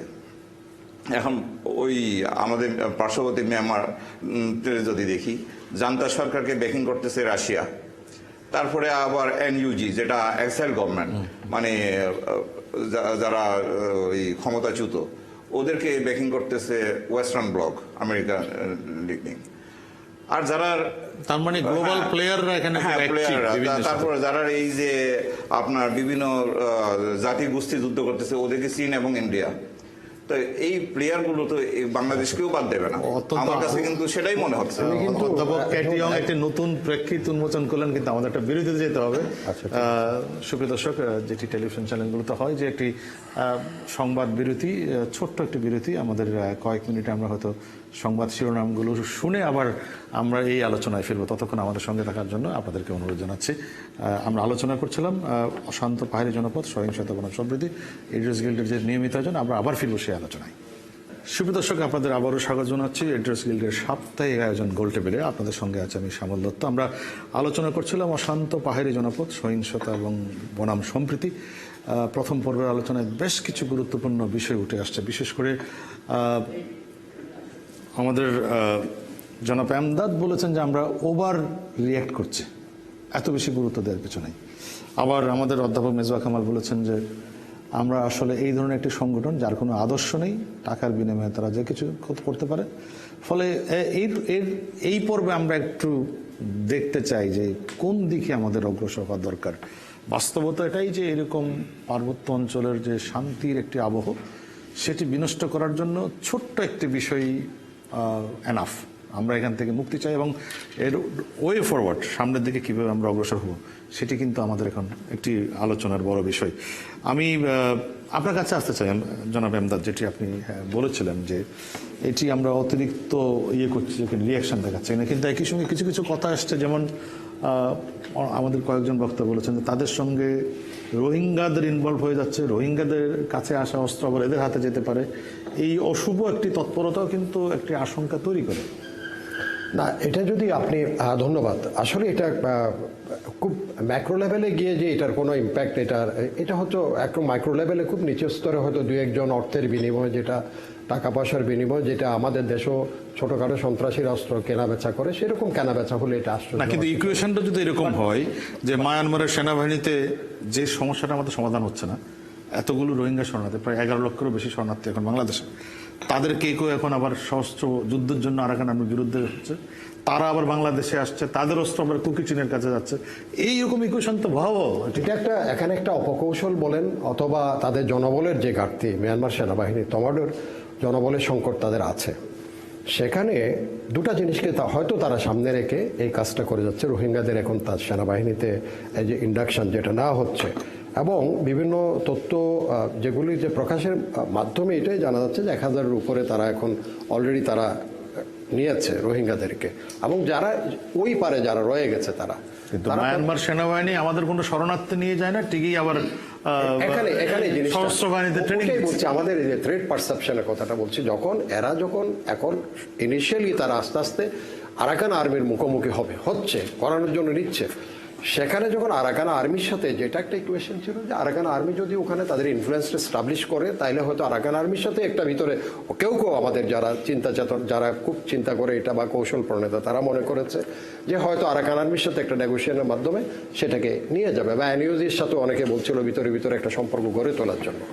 সেটা হয়তো মোর স্মার্টলি মিয়ানমার আর্মি এখন যেটা করছে, আরাকান আর্মির সাথে মুখোমুখি দাঁড় করিয়ে যাচ্ছে রোহিঙ্গাদেরকে। এখন সবচেয়ে বড় দেখার বিষয় যেটা হবে, এই রোহিঙ্গারা যখন আরাকান আর্মির সাথে মুখোমুখি হবে, যখন ক্যাজুয়ালিটিস হবে এই পারের যারা আমাদের ক্যাম্পে আছে 10 লক্ষ, তাদের মধ্যে এটা আসবে, এই জিনিসটা আসবে। এটা কিন্তু আরেকটা তখন তারা আমার কিভাবে কাছে react করে? আরেকটা গুরু ইয়ে মনে হচ্ছে, যদি এই পুরো রাখাইন স্টেটটা যখন আরাকান আর্মির দখলে, না, তাহলে কোনোদিন পুরো দখলে নাই, প্রায় অংশ আমি একটু কিন্তু clearly তাহলে তো এই 11 লক্ষকে আপনি ফেরত পাঠাবেন কি এই করে? কথাটাই ভুল। যেমন আমাকে সেদিন বিবিসির এক সাংবাদিক প্রশ্ন করলেন যে পুরা 80% তো এখন ইয়েদের বিদ্রোহীদের দখল, তো 80% তার একটা ফ্ল্যাগ তুলে সরকার টরকার গঠন করে দিতে পারতো ওখানে। এটা একেবারেই আবার ওই ওভার অ্যাসেসমেন্ট, এটা মোটেও না। সেখানে তাদের ওয়েস্টার্ন কমান্ড হেডকোয়ার্টার হলো এর আশেপাশেও আরাকান আর্মি নেই। আপনার স্যান্ডুয়েতে তাদের ডিভিশন হেডকোয়ার্টার, ওখানে আশেপাশেও নাই। আপনি সিটুয়েতের কাছে পিছেও এখন পর্যন্ত আরাকান আর্মি কোনো অ্যাক্টিভিটিস নেই। আরাকান আর্মির তাহলে প্রতিদিন এই যে মায়ানমারের সেনাবাহিনী এখানে চলে আসে পালিয়ে আমাদের, এগুলো সেনাবাহিনীর মূল কোনো অংশই নয়, এগুলো হলো বর্ডার পোস্ট গার্ডে যারা আছে। এইটাও আমাদের একটা রং পারসেপশন। প্রত্যেকদিন টেলিভিশন বলে যাচ্ছে মিয়ানমার সেনাবাহিনীর এতজন চলে, এলে সেনাবাহিনীর মূল সেনাবাহিনীর কেউ না এরা ওখানে যে বর্ডার পোস্টগুলি আছে, ওখানে কিছু পুলিশ আছে, ওখানে ইমিগ্রেশনের কিছু আছে, ওখানে মিয়ানমার ইন্টেলিজেন্স আছে। এই নিয়ে তাই মনে হয় এদের চেহারাটা দেখে মনে হয় না যে মায়ানমারের আর্মি ওরা। বললাম তো সেখানে আছে যারা একেবারে মনে হয় যেন আমি একটু বলি আনসার টাইপের একটা, এটা আনসারও না, ইমিগ্রেশন আনসারও তো একটা ট্রেনিং আছে। এরা তো কিছু ম্যাক্সিমাম হচ্ছে ইমিগ্রেশনের লোক, আর হচ্ছে মিয়ানমার ইন্টেলিজেন্সের এবং পুলিশের। এটা আগে ছিল এদের নাশাকা, এদের নাম ছিল। এটা জেনারেল কিনু থাকতে এই শুধুমাত্র বাংলাদেশের বর্ডার এগেনস্টে এই লোকগুলিকে প্লেস করা হচ্ছে, অন্য কোথাও নেই, কোনো দেশের বিরুদ্ধে নেই। কারণ তাদের একটা থ্রেট পারসেপশন আমাদের যদি স্পিল ওভার হবে, যেহেতু আমাদের ডেমোক্রেটিক সিনারিও তাদের ফেভারে, তারা বলছে এখান থেকে বাঙালি দলে দলে ঢুকে পড়তে পারে রাখাইনে। সেটার জন্য, সেটাকে স্টপ করার জন্য এই পোস্টগুলি করে এখানে এই জনবলগুলি এদেরকে যখন প্রথম ওই যে আরাকান আর্মি উপর থেকে প্লাটাও থেকে নিচের দিকে এসে ব্রাউ হয়ে বুতিডং হয়ে যখন এই নিচের দিকে আসছে আমাদের বিপরীত দিকে, নাইকংচুই টাইসের বিপরীত দিকে, ওই পোস্টগুলির থেকে এরা দলে দলে পালিয়ে চলে আসছে এখানে। এখন আমরা সেখানে আরাকান আর্মি আসছে, মিয়ানমার সেনাবাহিনীর উপরে যাচ্ছে। মিয়ানমার সেনা মোটেও না, মিয়ানমার সেনাবাহিনীর মূল কেন্দ্র হচ্ছে, সেন্টার অফ গ্র্যাভিটি হচ্ছে তাদের ওয়েস্টার্ন কমান্ড হেডকোয়ার্টার। এক সময় ছিল সেটা সিটুয়েতে ছিল। সিটুয়েতে যখন 10 ডিভিশন বাংলাদেশের হয়েছে, তারা তাদের অ্যাসেসমেন্ট অনুযায়ী, এবং যখন MiG-29 যখন ল্যান্ডিং স্ট্রিপ কক্সবাজারে করা হচ্ছে, তারা আস্তে করে রিলোকেট করে ফেলছে গিয়ে পাহাড়ে, একদম পার্বত্য অঞ্চলের ভিতরে। It is very difficult. মানে ওটার সাথে কি বাংলাদেশের সম্পর্ক আছে? অবশ্যই সম্পর্ক আছে। তাদের অ্যাসেসমেন্টে তারা করে তাদের ডিভিশন ওয়েস্টার্ন কমান্ড হেডকোয়ার্টার পুরোটা 200 মাইল দূরে নিয়ে চলে গেছে। আমি একটু আপনাকে একটু প্রশ্ন করি, এখন এইরকম একটা সিচুয়েশন যখন দাঁড়িয়ে, সেখানে আমাদের কি ধরনের স্ট্র্যাটেজি হওয়া উচিত? একজন নিরাপত্তা বিশ্লেষক মিয়ানমারের সাথে আমাদের টোটাল এই অঞ্চলের ব্যাপারটা নিয়ে, টোটাল এই এর ব্যাপারে, কুকি চীনের ব্যাপারে, কুকির ব্যাপারে আমি একটা জিনিস বলি। প্রফেসর মেজবা কামাল যেটা বলছিলেন এক সময়, এটা হচ্ছে সেনাবাহিনী সেখানে কিন্তু সবসময় আমাদের রাজনৈতিক দলগুলি মনে করে যে পার্বত্য চট্টগ্রামে যে কোনো সমস্যা এটা সেনাবাহিনীর বিষয়। এটাকে, এই পারসেপশনটা কিন্তু টোটালি বদল করতে হবে। সেনাবাহিনী একটা জিনিসকে কন্টেইন করে মাত্র, যেমন কুকিরা যখন, তাহলে কারা করবে? আমি একটু বলি, এটাই বলছি, যখন এই বমরা বা কুকিরা বা নাতানরা যখন নেগলেক্টেড ফিল করছিল, তখন সেনাবাহিনী তাদের পাশে দাঁড়িয়েছিল যে তার টু এনহ্যান্স দেম, ঠিক আছে, তোমরা যেন আরেকটা অশান্তি সৃষ্টি না। কিন্তু সেটা রাজনৈতিক কোনো সেখানে ব্যক্তিত্ব বা রাজনৈতিক দলগুলো সেখানে কিন্তু পাশে দাঁড়ায় না।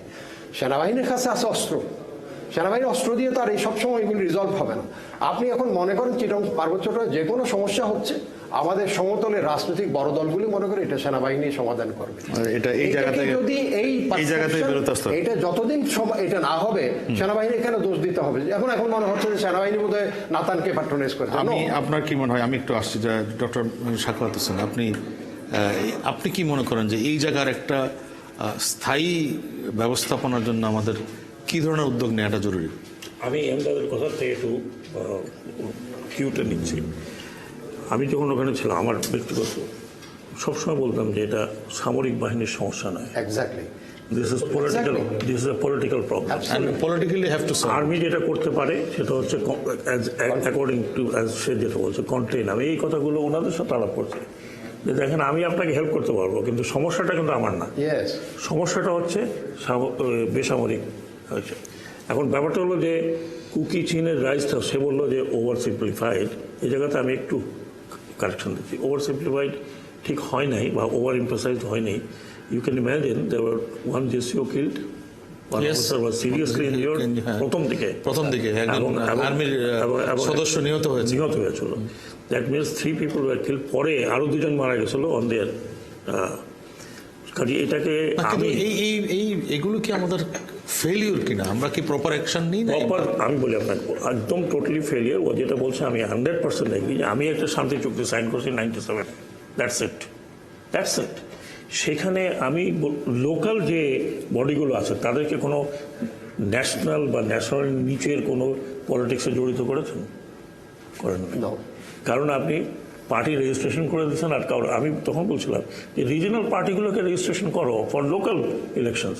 এবার না মানে যে কেউ উপজেলাতে দাঁড়াতে পারছে, তখন তো ছিল না। তখন either you have to be Awami League অথবা বিএনপি অথবা জামাত অথবা জাতীয় পার্টি। না, কিন্তু আমি যেটা বলছি চট্টগ্রামে তো বিভিন্ন এই ধরনের নৃগোষ্ঠীর তারা কেন উদ্যোগটি নেয়নি? যারা শোনেন, এখন আমাকে বলতে গেলে এখানে সবাই আছেন পার্বত্য চট্টগ্রামের, সবাই আমার পরিচিত। আমি আপনাকে আবার বলছি 13টি উপজাতি আছে। আপনি কয়টির নাম জানেন? এক্স্যাক্টলি। আপনি আমাকে বলেন, আপনি তো একজন প্রতিষ্ঠানের সাংবাদিক। 13টি উপজাতি কজন? এনারা একটা ফ্যামিলি ছিল তখন। জিজ্ঞেস করেন লুসাই, চাকমা, মারমা, লুসাই, পাঙ্কোয়া, বোম, ম্রো ইত্যাদি অনেকগুলো জনগোষ্ঠী। তার মধ্যে কোনো কোনো জনগোষ্ঠীতে আছে 500 জনেরও জনগোষ্ঠী। 500 থাকুক 1000 থাকুক, উনি একা ছিলেন ওই সময়। MI right? লুসাই উনি একা ছিলেন। উনিও তো একটা জাতিগোষ্ঠী, উপজাতি গোষ্ঠী বা যেটাই বলেন এই গোষ্ঠী। ওনারা নর্থে থাকেন। উনি, আমি জিজ্ঞেস করলাম আপনি এখানে কীভাবে ভুলে পিছনে চলে আসছেন? উনি একজন শিক্ষিত মানুষ, অত্যন্ত শ্রদ্ধেয় মানুষ। কয়জনের নাম আপনারা জানেন? আপনারা জানেন চাকমা। কিন্তু সেই দায়িত্বটা পালন করার জন্য আমরা একটা আমাকে একটু শেষ পার্বত্য চট্টগ্রাম শান্তি করেছি। আমাকে একটু শেষ করতে দেন। আপনারা জানেন চাকমা, আপনারা জানেন মারমা, আপনারা জানেন ত্রিপুরা, এখন বমদের নাম শুনছেন। হ্যাঁ, দেয়ারফর এটা ছিল পলিটিক্যাল ইস্যু। 97 শান্তি চুক্তি করার পরে আপনি আমাকে বলেন what were the how the political people connected with, বলেন কিভাবে? হ্যাঁ, হয়তো আপনার আমাদের এক্সপেকটেশন অনুযায়ী হয়নি, কিন্তু তারপরেও যে আপনি এই পার্বত্য চট্টগ্রামে স্থানীয় সরকারগুলোতে তো অনেকেই নির্বাচিত হয়ে আসছেন। স্থানীয় সরকাররা যারা এখন নির্বাচিত হয়েছেন, এখানে প্রফেসর দুসাই আছেন, দে অলসো ডিড ঢাকার দিকে রাজনীতি করছেন। স্থানীয় সরকারের কয়জন স্থানীয় সরকারের মতো ওখানে কাজ করে? এটা একটা বড় প্রশ্ন। Therefore, আমি যেটা বলার, মানে আপনি মনে হচ্ছে একটা পলিটিক্যাল অ্যাপ্রোচ নিয়ে পুরো বিষয়টা দেখছেন। পুরো জিনিসটা তো পলিটিক্যাল অ্যাপ্রোচ নেওয়াই হয়নি, এখনো তো নেওয়া হচ্ছে না। এখন আপনি কাদের সাথে আলোচনা করছেন? ওই ওনাদেরই একটা গ্রুপের সাথে। কিন্তু আপনি সেখানে সরকারি লেভেলে কোনো না, এমনকি আপনি যেটা বলছেন বোমদের সাথে বা কুকিচিনদের সাথেও তো সরকার একটা আলোচনা শুরু করেছিল। কাদের মাধ্যমে? স্যার যেটা বলে কারে দিয়ে প্রতিনিধিত্ব দিয়ে কি প্রতিনিধিত্ব? Who's the political party? Party কি আছে ওখানে? পলিটিক্যাল লোকজন কারা কে আছে ওখানে? ওনারা আছেন ঠিকই আছে, লোকাল, কিন্তু তাদের মধ্যেও তো পলিটিক্যাল পিপল আছে। আমি শেষ করি, কারণ আপনার তাড়াহুড়া আছে, আই নো। এই এটা সিরিয়াস ম্যাটার, এটাকে তাড়াহুড়া করে হবে না। ব্যাপারটা হচ্ছে আপনাকে একটা ইন্টিগ্রেটেড অ্যাপ্রোচ নিতে হবে। নাথান বোম যখন যেটা বললেন যে রিজিওনাল কমান্ডাররা মিলে তাদেরকে একটা কোনো কারণে স্পেসিফাই করার চেষ্টা করছিল, সেই জায়গাতে কানেকশনটা হলো না কেন? আপনি আমাকে বলুন, why it was not connected? ও, এটা তো আর্মিওয়ালারা করছে, আমরা নাই, আমরা কি করব? হ্যাঁ, তো এই জায়গাটাতে আমার মনে হয় যে ফোকাসটা করা উচিত। আপনি এখন আমি এখন আপনাকে বড় এক্সপ্লেনেশন দিতে পারি যে সংক্ষেপে যদি বলেন, দে আর ট্রেন বাই, উনি যেটা বলছেন চীন নয়, Kachin independent army in their training center লেইজিতে, তাদের ট্রেনিং সেন্টারে তাদেরকে ট্রেনিং দেওয়া হয়েছে। They fought with the Kachin army against Tatmadaw, এবং 2 জন মারা গেছিল, তার মধ্যে 40 জন ফেরত আসছে, which is said that is correct. এখন ব্যাপারটা হলো যে আমরা যদি ইনডেপথ জিনিসগুলো না জানি, আপনি উপরে কুকিরা আছে, কুকি শব্দটা কোথা থেকে আসছে? It is Lushai hill Kuki on north east India, সেখান থেকে this term has come. Some people are there. But আমি আপনাদেরকে যদি দেখে যাই, তারা যে 3টা দাবি করছে, তার মধ্যে একটা হচ্ছে ভারত ও মিয়ানমারে চলে যাওয়া কুকিচিন জনগোষ্ঠীকে ফেরত আনার ব্যবস্থা করা। সে তো তুই যে বললাম 300 বা 400 লোকের বিষয়টা কি?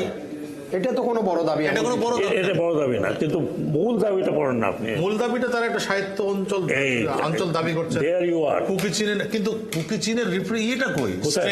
আমি আপনাকে একটা ম্যাপ দেখালাম, তারপর বলেন না, আমি বলছি ম্যাপটা তো আমাদের ম্যাপ না, আমাদের বাংলাদেশের সীমান্তের ভিতরে। একটা সমস্যাকে আপনি যে ট্রান্স বর্ডার, সেই সমস্যাটাকে আপনি শুধুমাত্র বাংলাদেশের পণ্য যেগুলো তাই বলে তো আমার বর্ডারের উপরে গিয়ে আমি আরেকটা উদ্যান তুলতে পারি না। সেটা আপনি আঞ্চলিক পরিসরে আলোচনা করবেন, সেটা আপনি আঞ্চলিক পরিসরে আলোচনা করবেন। জাতীয়ভাবে পারবেন না, সেটা আঞ্চলিক পরিসরে। ঠিক আছে, ঠিক আছে, আমি এখানে নিয়ে বলতে আমি পারার বিষয় নয় তো এখন আর। আপনি এটা বললেন যে এটা কিন্তু এভরিথিং স্টার্ট ফ্রম স্মল। আপনি Dimensionগুলো বড় হয়। মানববন্ধু লার্মার কথা, আপনি মানববন্ধু লার্মার কথা একটু শেষ করি।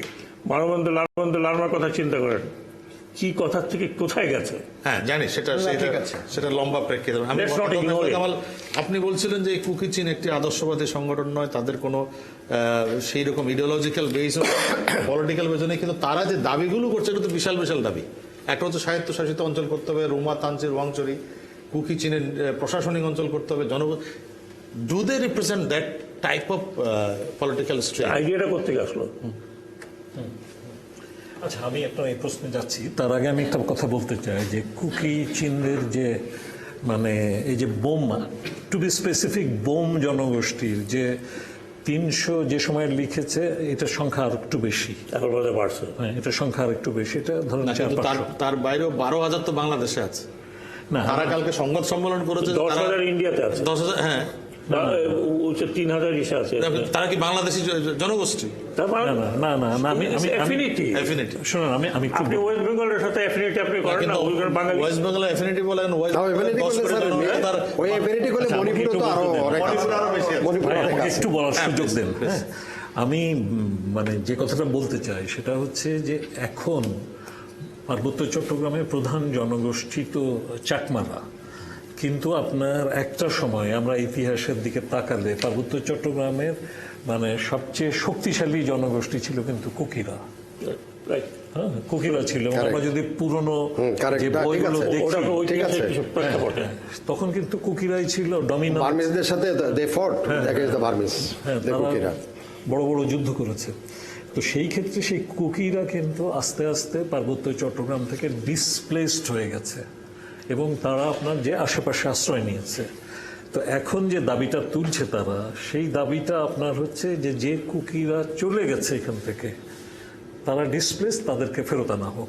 একইভাবে দেখেন আমাদের এই যে যখন জলবিদ্যুৎ কেন্দ্র হলো, তখন আমাদের এখান থেকে যে 40,000 যে চাকমা, মূলত চাকমা চলে গেছিল, সেই 40,000-এর সংখ্যা এখন 1 লাখ হয়ে গেছে।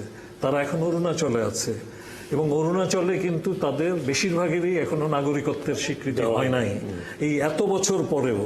এবং মানে অনেকেই তো দাবি করেন যে এরা তো বাংলাদেশের নাগরিক, তারা এইখানকার একটা ডেভেলপমেন্ট ডিজাস্টারের কারণে দেশচ্যুত হয়ে ওখানে এখনো আপনার না, কিন্তু দেশবিহীন থাকছেন। শান্তি চুক্তির পরও তো এদেরকে ফিরিয়ে আনার একটা না কোনো ইনিশিয়েটিভ হয় না। এটা যেটা আপনি বলছেন, আমি বলি এটা হচ্ছে আপনি যেটা ওই ধরেন দিঘিনালার উপর থেকে যারা সেখানে সাম্প্রদায়িক কিছু দাঙ্গা হাঙ্গামার জন্য সেটলারদের তারা চলে গেছে, তাদেরকে নিয়ে আসা সরকারের সংসদ উপনেতার নেতৃত্বে একটি কমিটি আছে টু রিহেবিলিটেট দেম। শরণার্থী টাস্ক ফোর্স করে অলরেডি ফেরত আনা হয়েছে। ওরা হচ্ছে পার্বত্য চট্টগ্রামে 70-এর দশকে 80-র দশকে যারা গেছিলেন রিফিউজি হয়ে, তারা সংঘাতকালের যারা সংঘাতকালীন,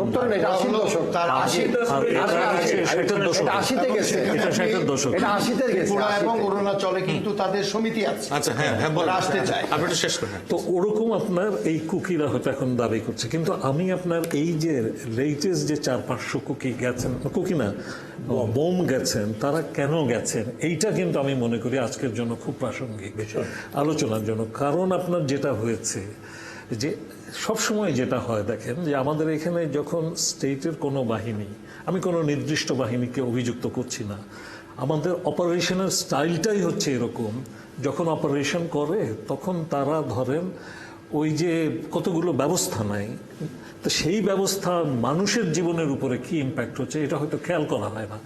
যেমন ধরেন আপনার যে এই যে বোমরা যে ওরা তো মূলত জুম চাষি, এখন জুমতে যেটা তারা চাষাবাদ করে ওইটাকে তারা বাজারে যে বিক্রি করে, এবং সেই পাহাড় থেকে নেমে আপনার জিনিস নিয়ে বাজারে যে বিক্রি করে সেই পয়সা দিয়ে খাদ্য কিনে তাদেরকে গ্রামে যেতে হয়।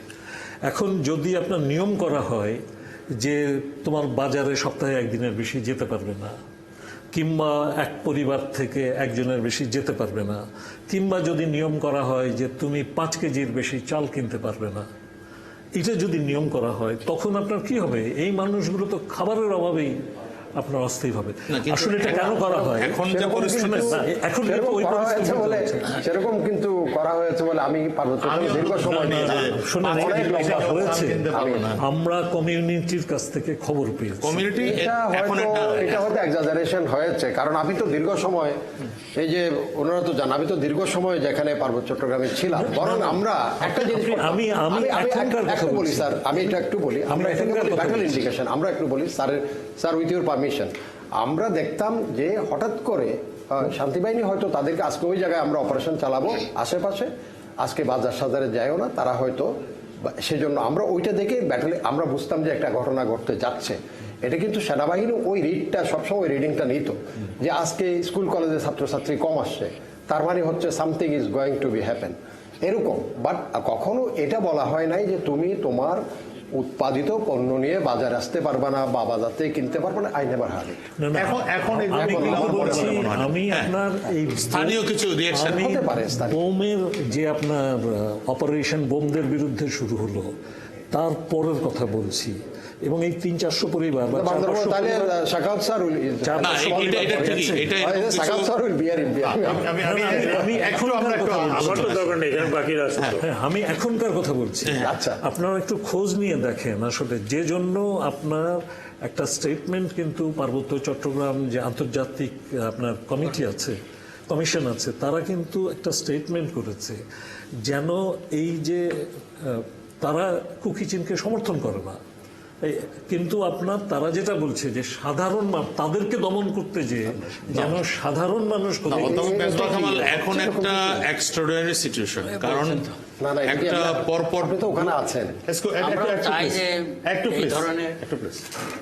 এখন একটা এক্সট্রাঅর্ডিনারি সিচুয়েশন, যেহেতু একটা পাড়ার মধ্যে তারা প্রায় 7 দিন অবস্থান করেছিল এই সশস্ত্র গোষ্ঠীগুলো, সেখানে হয়তো একটা বিশেষ অভিযান চলছে বা কিভাবে এটা হলো এইটা হয়তো হ্যাঁ, তো এই সিচুয়েশনটা হয়তো সবসময়ের জন্য না, এখন একটা তবে এটাও ঠিক যে সেন্সিটিভিটিটা থাকতে হবে। আমি তাছাড়া আপনার একটা পাড়ায় অভিযান হচ্ছে, কিন্তু যদি গোটা এলাকা যদি আপনার একই রকম অ্যাকশনের অধীনে চলে যায় তখন তো কমিউনিটি সবাই কমিউনিটি একটু হবে।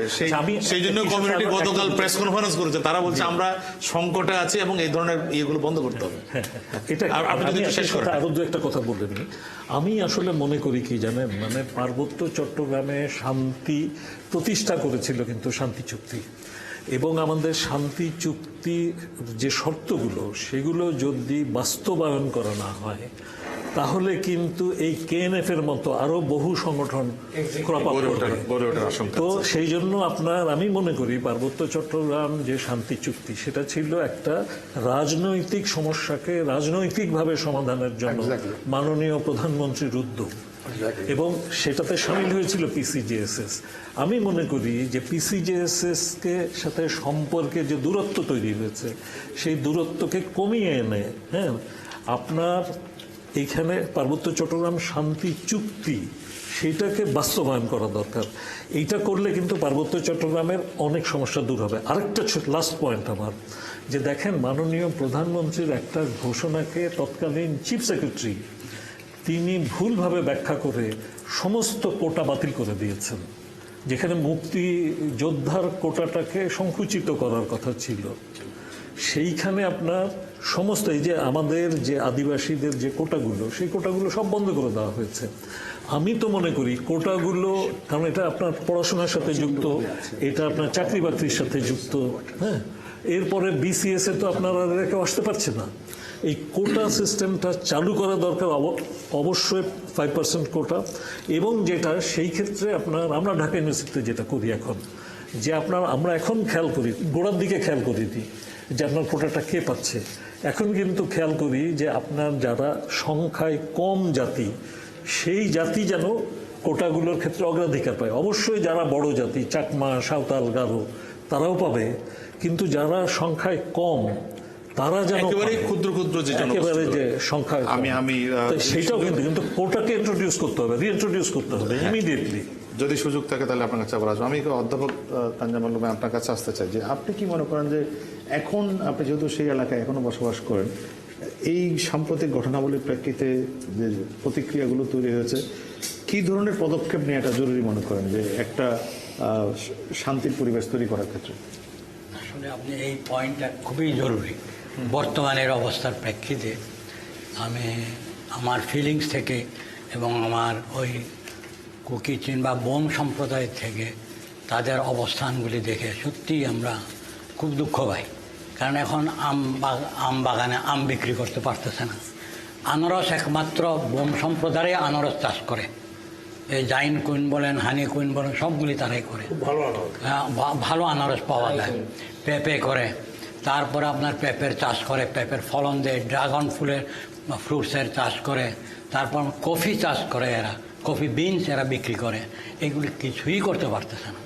তাইলে আমরা কি এটা তাদেরকে অশান্তি রেখে আমরা শান্তির অন্বেষণ করব, নাকি শান্তি প্রতিষ্ঠার জন্য যতটুকু দরকার সেটার জন্য কি করা দরকার? আপনি কি মনে করেন কি করা উচিত এখন? এখন এটা করার একটা বলছে যে পলিটিক্যাল একটা অ্যাপ্রোচ নিয়ে পুরো সমাধানটা করার। আমি পলিটিক্যাল ম্যান না, সুতরাং পলিটিক্স আমি জানবো না। আমি জানবো যে আবার ডায়লগ হোক, উচ্চ পর্যায়ের আরও কিছু বিজ্ঞ জনগোষ্ঠীকে নিয়ে, যেমন আমাদের মন্ত্রণালয় এখানে এই তাদের শান্তি আলোচনার মধ্যে মন্ত্রণালয় নেই, বা এমপি সাহেবেরা নেই, বা জেলা পরিষদ চেয়ারম্যান সাহেবেরা নেই। সুতরাং এরাই তো ফিডব্যাক দেয় তাদের জীবন জীবিকার জন্য, পথ চলার জন্য এবং তাদের উৎকর্ষ সাধনের জন্য। এই সকল না থেকে শুধু আমাদের চেয়ারম্যান সাহেবকে দিয়ে এই শান্তির পক্ষে আলোচনা করা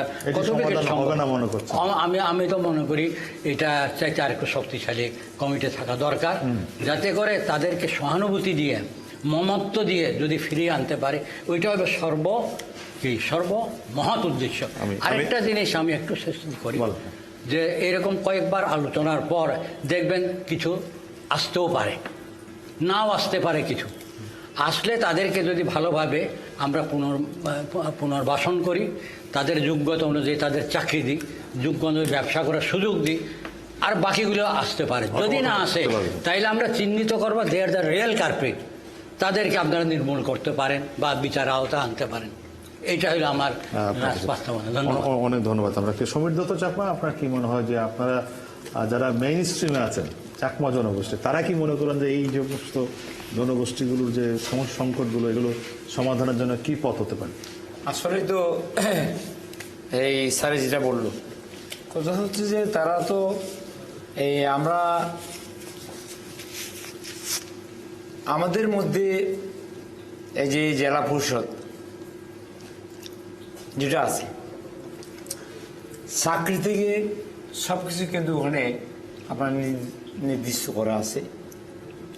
ব্যাপারটা হচ্ছে যে আমরা কুকিরা তাদের ন্যায্য পাওনা পাচ্ছে কিনা, তাদেরকে আমরা বঞ্চিত করছি কিনা, হয়তো ওখান থেকেও কিছুটা বিষয়টা তারা আসতে পারে। ওইটা তারা হয়তো বঞ্চিত তারা মনে করছে, তারা যেটা ন্যায্য পাওনা তারা হয়তো সেটা পাচ্ছে না।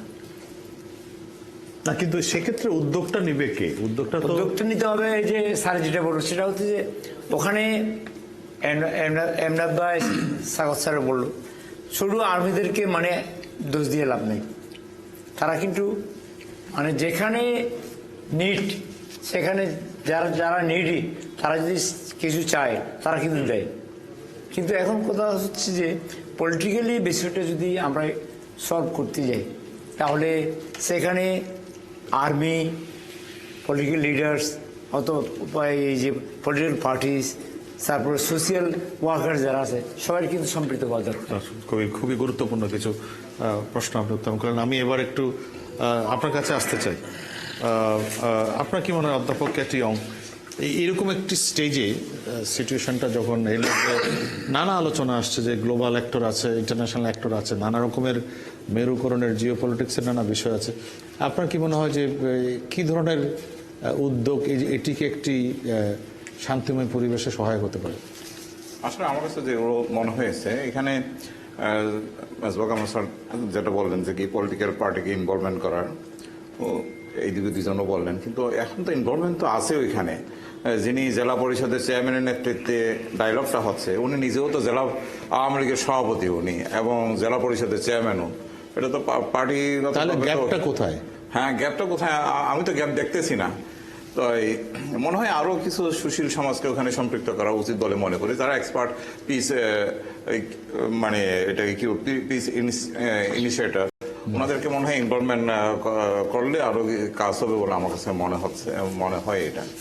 তাই কারণ ওইখানে যারা ওই যেটা কথা প্রসঙ্গে জেনেছি সেটা হচ্ছে কি 10 জন আসছিলেন, সেখানে 7 জন কিন্তু পিসের পক্ষে আছেন, আর 3 জন নাথান বংশসহ আর 3 জন ওখানে রাজি হলেন না। আমরা এইটা মানি না। এটা তো আসলে ডায়লগ তো হবে কন্টিনিউয়াস প্রসেস, একটা মানে একটার পর একটা এটা চলতেই থাকবে, মত থাকবে, ভিন্ন মত থাকবে। এখন হয়তো জেলা পরিষদের চেয়ারম্যান উদ্যোগ নিয়েছেন, পরবর্তীতে হয়তো আরো উপরে লেভেলে আসতো না, কিন্তু আলোচনার মাঝ পর্যায়ে যদি এরকম একটা সশস্ত্র তারা একটা এক্সপোজার দেখায়, তখন তো একটা সংকটে পড়ে। এটা তো কোনো প্রসেস না, এটা তো হঠকারিতা একটা সিদ্ধান্ত ছিল ওদের।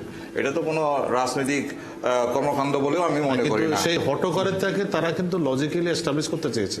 তাদের পরের দিন যে স্টেটমেন্টটা দেখেন, এই যে 2 এবং 3 এপ্রিলের ঘটনার পরে তারা কিন্তু বলেছে আমরা এই কারণেই এটা করেছি।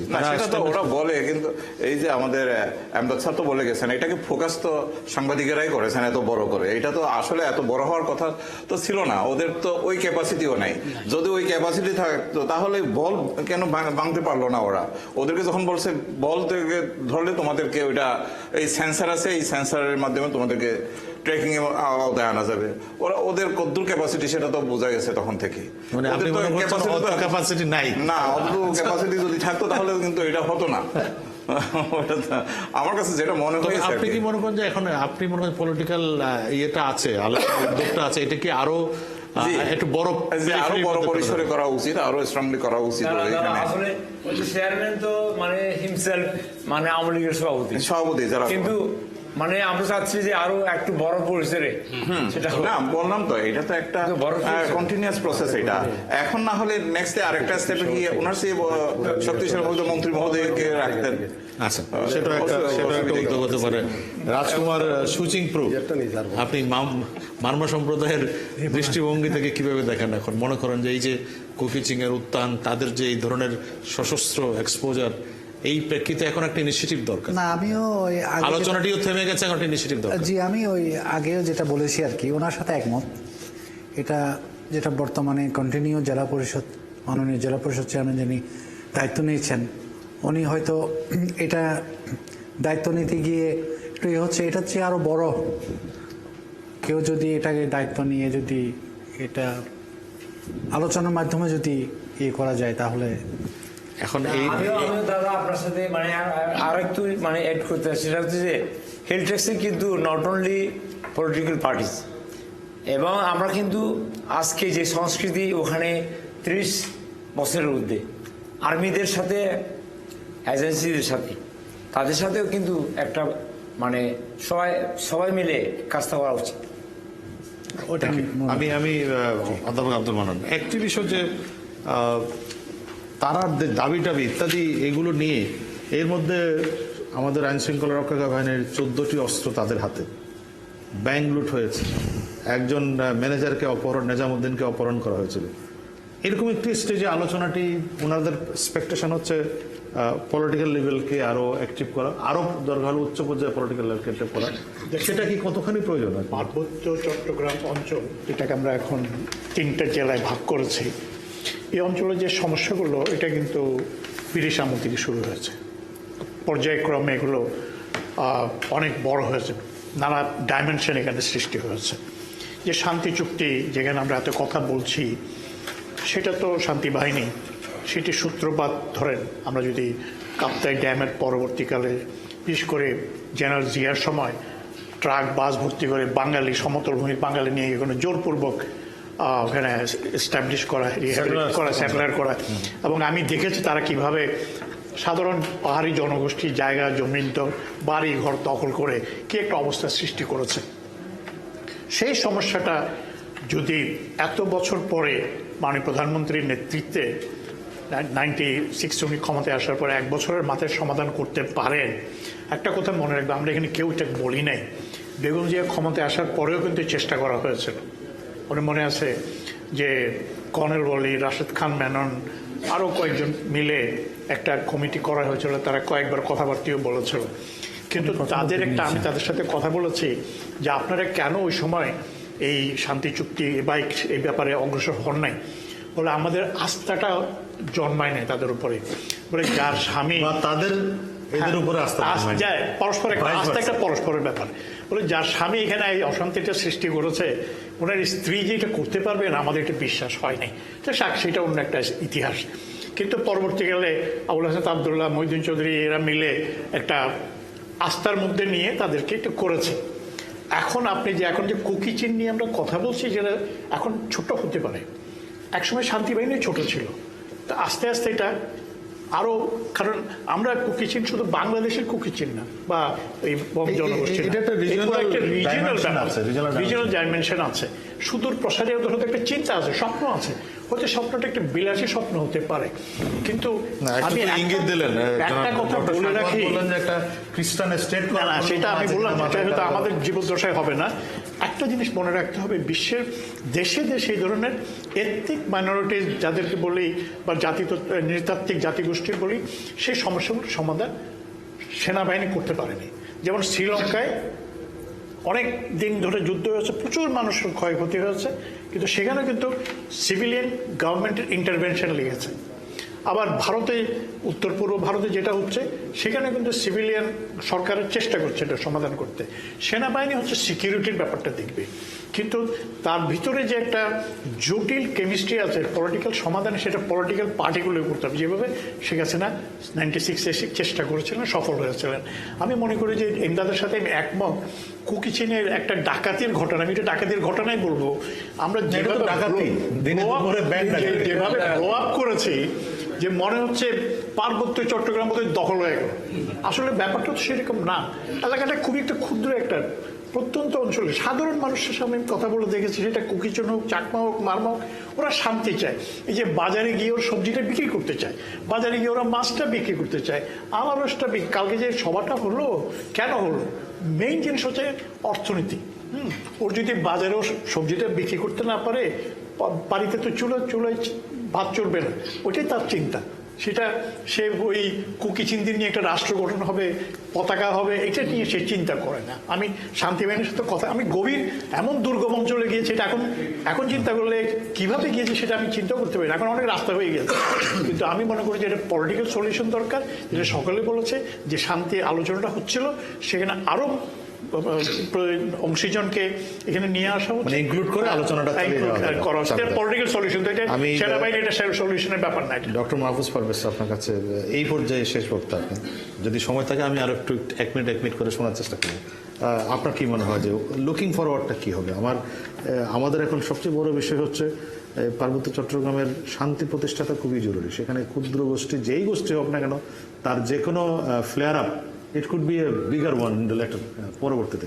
তো সেটা কিভাবে? আমি যেখানে শেষ করেছিলাম, আপনার খেয়াল আছে যে এক্সটার্নাল ফোর্সের কথা বলেছিলাম, ইন্টারনাল তো আছেই, যেটা এই সার্ভে হয়ে আসলো, এক একজন মায়ানমার, চীন ইত্যাদি সব বিষয়গুলো কিন্তু আমাদের সামনে আছে। তাহলে ব্যাপারটাকে আপনি যদি হলিস্টিক অ্যাপ্রোচের মধ্যে না আনেন, একমাত্রিক কোনো ব্যাপার দিয়ে একটা গন্ডগোল হলো, আমরা লাফায় গিয়ে লাঠিসোঁটা নিয়ে পড়ে গেলাম যে নিরাপত্তা আনতে হবে না। এর পলিটিক্যাল ডাইমেনশন এবং এর এথনিক ডাইমেনশন ভেতরে কি আছে, এটাকে একটা হলিস্টিক অ্যাপ্রোচে বিষয়টাকে দেখতে হবে। এটা হলো নাম্বার 1 ইম্পারেটিভস। দ্বিতীয় ঘটনাটি হলো এটাকে অতি ছোট করে দেখা, অতি বড় করে দেখা, এইগুলা খুব অবজেক্টিভ না, এটা সাবজেক্টিভভাবে দেখার বিষয়টা। আমরা কি তাদের গিয়ে ইনকোয়ারি করেছি, তাদের সাথে ডায়লগ করেছি, স্টেক হোল্ডারদের সাথে কথা বলেছি? আপনি ডায়লগ তো চলছিল, আপনি কথাটা শুনেন। মণিপুরে যখন ঘটনাটা হলো মিত্রদের সাথে, অমিত শাহ 48 ঘন্টার মধ্যে আপনার ইয়েতে গেছে, এই মণিপুরে এসেছে। রামুর ঘটনার পর এই যে আমরা এখন বলছি রাজনৈতিক অংশগ্রহণের কথা, ওখানে তো আপনার আঞ্চলিক পরিষদ আছে, তাদেরকে ডাকা হয়েছে বা তারা গিয়েছে, স্বরাষ্ট্রমন্ত্রী গেছে, সেটা ঠিক আছে আইন শৃঙ্খলাগত দিক থেকে। ওখানে যারা পলিটিক্যাল ফোর্সগুলো আছে আমরা তো তাদেরকে অ্যাক্টিভ করার কথা বলছি। পলিটিক্যাল ফোর্স তো কোনো একটা দলের সভাপতি না। এখানে আপনি দেখেন, আপনার খুবই সৌভাগ্য আমাদের যে 24 বছর ধরে একটা শান্তি চুক্তি এক্সিস্ট করেছে। আপনি নর্থ ইস্টের কথাগুলো অনেকেই বলেছে, আপনি এটা বলেন নাই ওখানে কোনো চুক্তি 5 বছরের পরে টিকে নাই। আলফার সাথে আজকে চুক্তি ভাঙে, কালকে করে, নাগাদের সাথে করে। 24 বছর একটা জিনিস এখানে একটু বলতে চাই, মিজোর সাথে মিজোর ন্যাশনাল লিবারেশন ফ্রন্ট লালডাঙ্গার সাথে এটা টিকে ছিল, টাইম টু টাইম এটাকে আবার আপডেট করতে হয়েছে, রাজীব গান্ধী পর্যন্ত আসছে। কিন্তু আপনি বাংলাদেশেরটা তো ইউনিক। আমার তো সামনে একটা ফ্রেম আছে, শান্তি চুক্তি আছে, আমরা তো একটা শান্তি প্রক্রিয়ার মধ্যেই আছি। আপনি বলছেন যে এটার অধিকাংশ হয়েছে, অধিকাংশ হয় নাই, ইটস এ কন্টিনিউয়াস প্রসেস। এখন এই ফ্রেমটাকে throughout the Chittagong hill ট্যাক্সে কিভাবে আপনি আনতে পারেন, এটাকে কিভাবে ইফেক্টিভ করতে পারেন, তাহলে ইলেকশনের প্রশ্ন আছে, তাদের পার্টিসিপেশনের প্রশ্ন আছে, এগুলোর ব্যাপার। কিন্তু এগুলো তো করতে পারছে না, এগুলো এই জায়গাগুলো আমরা ফেল করেছি। এগুলোর কিছুটা তো আপনার এইসবের ফেইলের বাই প্রোডাকশনই তো আজকে ওই অসন্তোষগুলো আসা। এগুলো তো কোনো আপনার গাইবি গজব না, এগুলো আমাদের কোনো অপরাধের, আবার তোমার পাপের ফসল কবিতার লাইন যদি আপনি নেন, এগুলো কি বাইরের থেকে ইনস্টিগেট করে কখন? যদি আমি আমার লোককে অসন্তুষ্ট করি, তখন বাইরের একজন কেউ এসে তার মধ্যে হাওয়া দিলে সে আরো লাফায় পড়ে। আমি আমার এই নাগরিককে গণতান্ত্রিক দেশে তো এইভাবে আমি করতে, আমার তো তার সাথে একটা কন্টিনিউয়াস। কিন্তু এই আপনি বলছেন শান্তি চুক্তি বহাল আছে, তার মধ্যে এই ধরনের ঘটনা ঘটছে। এই চুক্তিতে আপনি আরো কিভাবে এর কার্যক্রম, এর প্রতিষ্ঠানগুলোকে আরো বেশি গ্রাসরুটে নিতে পারেন, মানুষের কাছে নিতে পারেন। প্রকৃত অর্থে শান্তি চুক্তি আপনি দেখেন, এই এতটা ধারা হয়েছে, অতটা ধারা হয়েছে, এগুলো যান্ত্রিক বিষয়, একটা ধারা একদিনে হয় না, অনেক নিয়ে মামলাও চলছে। কিন্তু এর অপারেশনাল কাজগুলো তাকে সামাজিকভাবে কাজ করতে দেওয়া, এবং তারা যে এই অঞ্চলের শান্তির জন্য আরো স্টেক হোল্ডার, সিভিল মিলিটারি অ্যাডমিনিস্ট্রেশনকে সাথে নিয়ে কাজগুলোকে করা, এই প্রসেসগুলোকে আরো বাড়ানো দরকার, নাম্বার 1।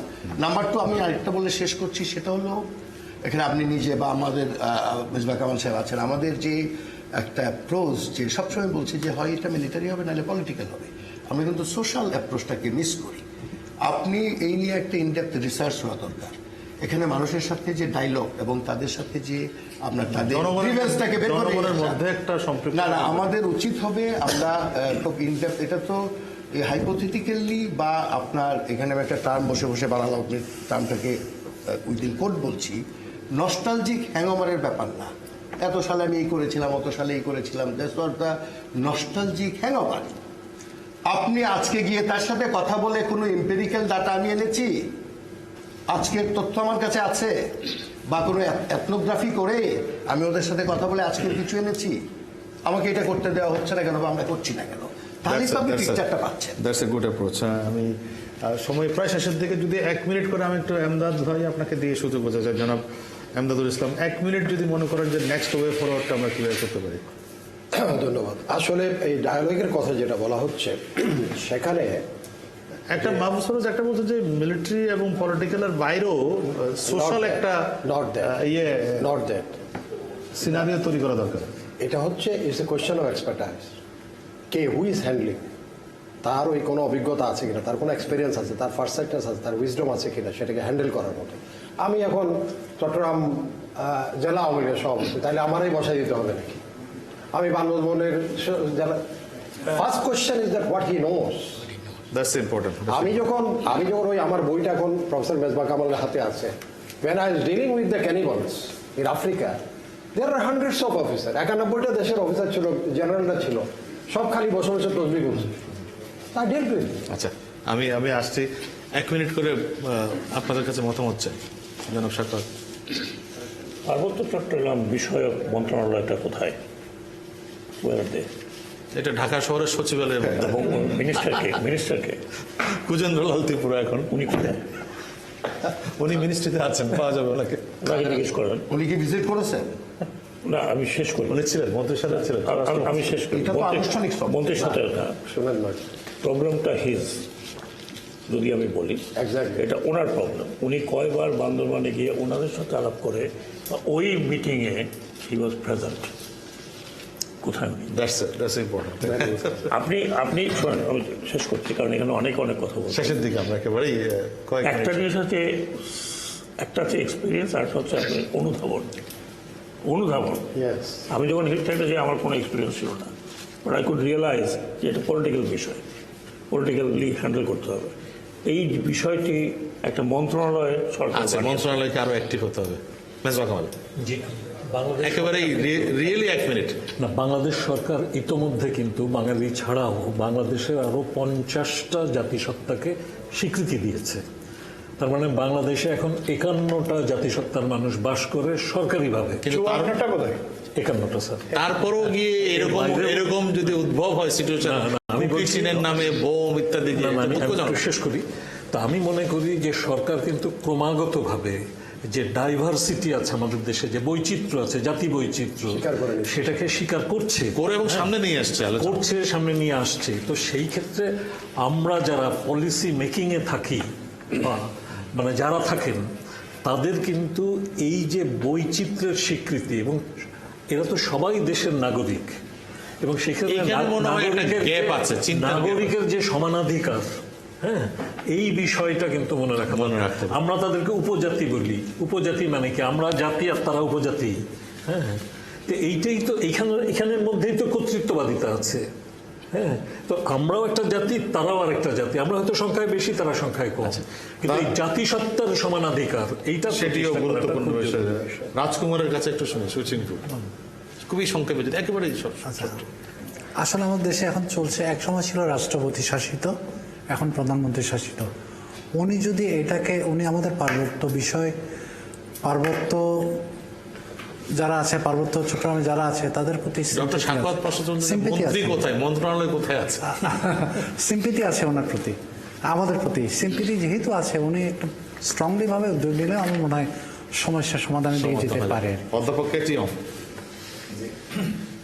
আসলে আমরা তো সমতলের অধিবাসী, তবুও ওই যে বাংলাদেশের সমতলও কিন্তু অনেক গোষ্ঠী আছে। হ্যাঁ, তাই ওইখানে যেটা আমরা শান্তি চুক্তিতে একটা দেখছিলাম, সেখানে হচ্ছে কি ওই এলাকার জনগণকে নিয়ে একটা পুলিশ বাহিনীর কথা গড়ার কথা ছিল।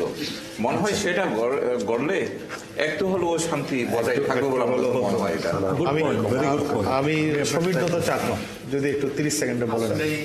আমরা এই আরো বৃহত্তর আলোচনার মাধ্যমে সেটা এই কুকিচিনদের সাথে আলোচনা করে মনে হয়, মানে কুকিচিনদের সাথে আপনি মনে করেন আরো আলোচনাটা দরকার, আরো আলোচনা করা। কিন্তু অধ্যাপক মেজবা কামালের মতো হচ্ছে এই সংগঠনটির কোনো ভিত্তি নেই, কোনো রাজনৈতিক পলিটিক্যাল ক্যারেক্টার নাই, তারা যে কোনো কিছু করতে পারে টাকার বিনিময়ে। কি করে তাদের সাথে? তারপরেও তারা তো মানে একটা সংগঠন। আমার মনে হচ্ছে যে স্যারেরটা ঠিক আছে, কিন্তু আলোচনার বিপক্ষে তারপর আলোচনায় মানে যাওয়া করাটাই উচিত। আচ্ছা, সবচেয়ে কাছাকাছি থাকেন অধ্যাপক তানজামা লুসাই, আপনিও কিন্তু এই জনগোষ্ঠীর একটা, আপনাকেও তারা ব্র্যাকেট বন্দি করেছে, এই লুসাই জনগোষ্ঠীকে। লুসাই বিচ্ছিন্ন কেউ কোনো নাগরিক না, বাংলাদেশেরই নাগরিক, একটা লয়াল সিটিজেন এবং সিনিয়র সিটিজেন হিসেবে আমি। তো ওই যে কথাটা হলো যে আগে আলোচনা বা শান্তি পরিবেশটা আনতে হবে আমাদের। শান্তির পরিবেশে কি ইকুইপমেন্টস দরকার সেটা কমিটি জোগাড় করবে সরকারে, অভিজ্ঞ সরকার শান্তি চুক্তি করে জননেত্রী শেখ হাসিনা তো এটা ফোকাস করেছেন, এবং সেই আলোকে যদি আবার আরম্ভ করা যায় রুমা অঞ্চলে বা রোয়াংছড়ি অঞ্চলে বা বোমদেরকে নিয়ে, আমার মনে হয় এটা ক্ষতি হবে। ধন্যবাদ। এখানে 30 সেকেন্ডও লাগবে না, আপনি জাস্ট মূল যদি নির্যাসটা নেন, আমাদের নাগরিক পরিষদ আলোচনার পরিসরকে আরো বাড়াতে হবে। এটা প্রাতিষ্ঠানিক কাঠামোর মধ্যে আনতে হবে, যেসব প্রতিষ্ঠান স্থানীয় সরকার পর্যায়ে আছে, আর অপ্রাতিষ্ঠানিক কাঠামোর মধ্যে শিক্ষক, সাংবাদিক, আরো যারা এক্স অফিসার্স যারা আছে বা আপনারা এক্সপার্ট আছে, ইনফর্মাল কাঠামোকে ওইখানে লাগাতে হবে। এই দুটোর ভিত্তিতে আপনি একটা সলিউশনের দিকে। অধ্যাপক আব্দুল মান্নান, আপনি দাবি করেন আপনি আদা পাহাড়ি, আপনার কাছ থেকে সেই ইয়েটা চাই। আমি এটাই বলি যে যেহেতু ডক্টর মেজবা কামাল বলেছেন আমাদের শুধু আমরা পাহাড়ি জনগোষ্ঠী বা নৃতাত্ত্বিক জনগোষ্ঠী বা যারা এখানে থাকে তাদের কথা বলি, সমতলেও অনেক এই ধরনের নৃতাত্ত্বিক জাতিগোষ্ঠী। আমরা কিন্তু একটা বাংলাদেশটা কিন্তু একটা অল ইনক্লুসিভ, সকলকে নিয়ে বাংলাদেশ, সেটি পার্বত্য অঞ্চলে থাকুক, গারো হিলসে থাকুক, আপনার সিলেটের অঞ্চলে থাকবে, এটাই ইম্পর্টেন্ট না। সকলকে নিয়েই কিন্তু বাংলাদেশ, সেটাই আমাদের চিন্তা করতে হবে। একটা সমতার ভিত্তিতে যে উন্নয়ন, অর্থনৈতিক উন্নয়ন, সামাজিক উন্নয়ন, সেটা আমাদের চিন্তা করতে হবে। এটা একদিনে হবে না। একদিনে হবে না, সময় লাগবে। সুপ্রিয় দর্শক, আমরা তখন আলোচনা করছিলাম অশান্ত পাহাড়ি জনপদ, সহিংসতা বনাম সম্প্রীতি, যেটি এডিটর্স গিল্ডের আছে গোল টেবিলের বিষয়, এবং আমরা আলোচনায় অনেকগুলো বিষয় উত্থাপিত হয়েছে। একটি হচ্ছে যে 1997 সালের 2রা ডিসেম্বর যে চুক্তিটি স্বাক্ষরিত হয়েছিল, পার্বত্য চট্টগ্রাম শান্তি চুক্তি, সেটার মূল উদ্দেশ্যই ছিল পার্বত্য চট্টগ্রামে একটি শান্তি প্রতিষ্ঠার পরিবেশ তৈরি করা। সেটি বহমান, সেটি বিদ্যমান, এবং তার মধ্যের সেটিকে অব্যাহত রেখে আমাদের সামনের দিকের পথ খুঁজতে হবে। কুকি চীন যে সংগঠনটি, এখানে নানা মন্তব্য এসছে যে এই সংগঠনটির কোনো আদর্শ ভিত্তিক নেই, তাদের কোনো পলিটিক্যাল এজেন্ডা নেই, শুধুমাত্র একটি আকাঙ্ক্ষা নিয়ে তারা যে কোনো কিছু করতে পারে। তারা হিন্দাল সার্কিয়ার সাথেও ট্রেনিং প্রোগ্রাম করতে পারে টাকার জন্য, তারা আরও কিছু করতে পারে, যেটি আরও আমাদের ডক্টর সাখাওয়াত বলেছেন যে বই শক্তির ইন্ধন কিংবা অভ্যন্তরীণ শক্তির উস্কানি, এটিকেও কিন্তু ছোট করে দেখার উপায় নেই। কারণ জিও পলিটিক্স এখন একটা অনেক অনেক গুরুত্বপূর্ণ বিষয় হয়ে দাঁড়িয়েছে, বিশেষ করে এই অঞ্চলে মিজোরাম, মণিপুর, মায়ানমার, এদিকে বাংলাদেশের কিছু অঞ্চল নিয়ে কারো কারো যদি মনে কোনো অশুভ স্বপ্ন থাকতে পারে, সেটাকে দুঃস্বপ্নে পরিণত করাই কিন্তু আমাদের লক্ষ্য হবে। এবং তার জন্য যেটি দরকার, সবাই বলেছেন, একটা পলিটিক্যাল অ্যাপ্রোচ নিয়েই, এবং মাহফুজ পারভেজ চান যে পলিটিক্স এবং এর বাইরে নাগরিক উদ্যোগেরও দরকার, সেটি হতে পারে আমাদের সামনের দিকে অগ্রসর হওয়ার পথ। এতক্ষণ যারা অনুষ্ঠানে দেখলেন তাদেরকে অনেক ধন্যবাদ। আপনারা যারা আজকে পার্টিসিপেট করলেন আপনাদেরকে অনেক ধন্যবাদ।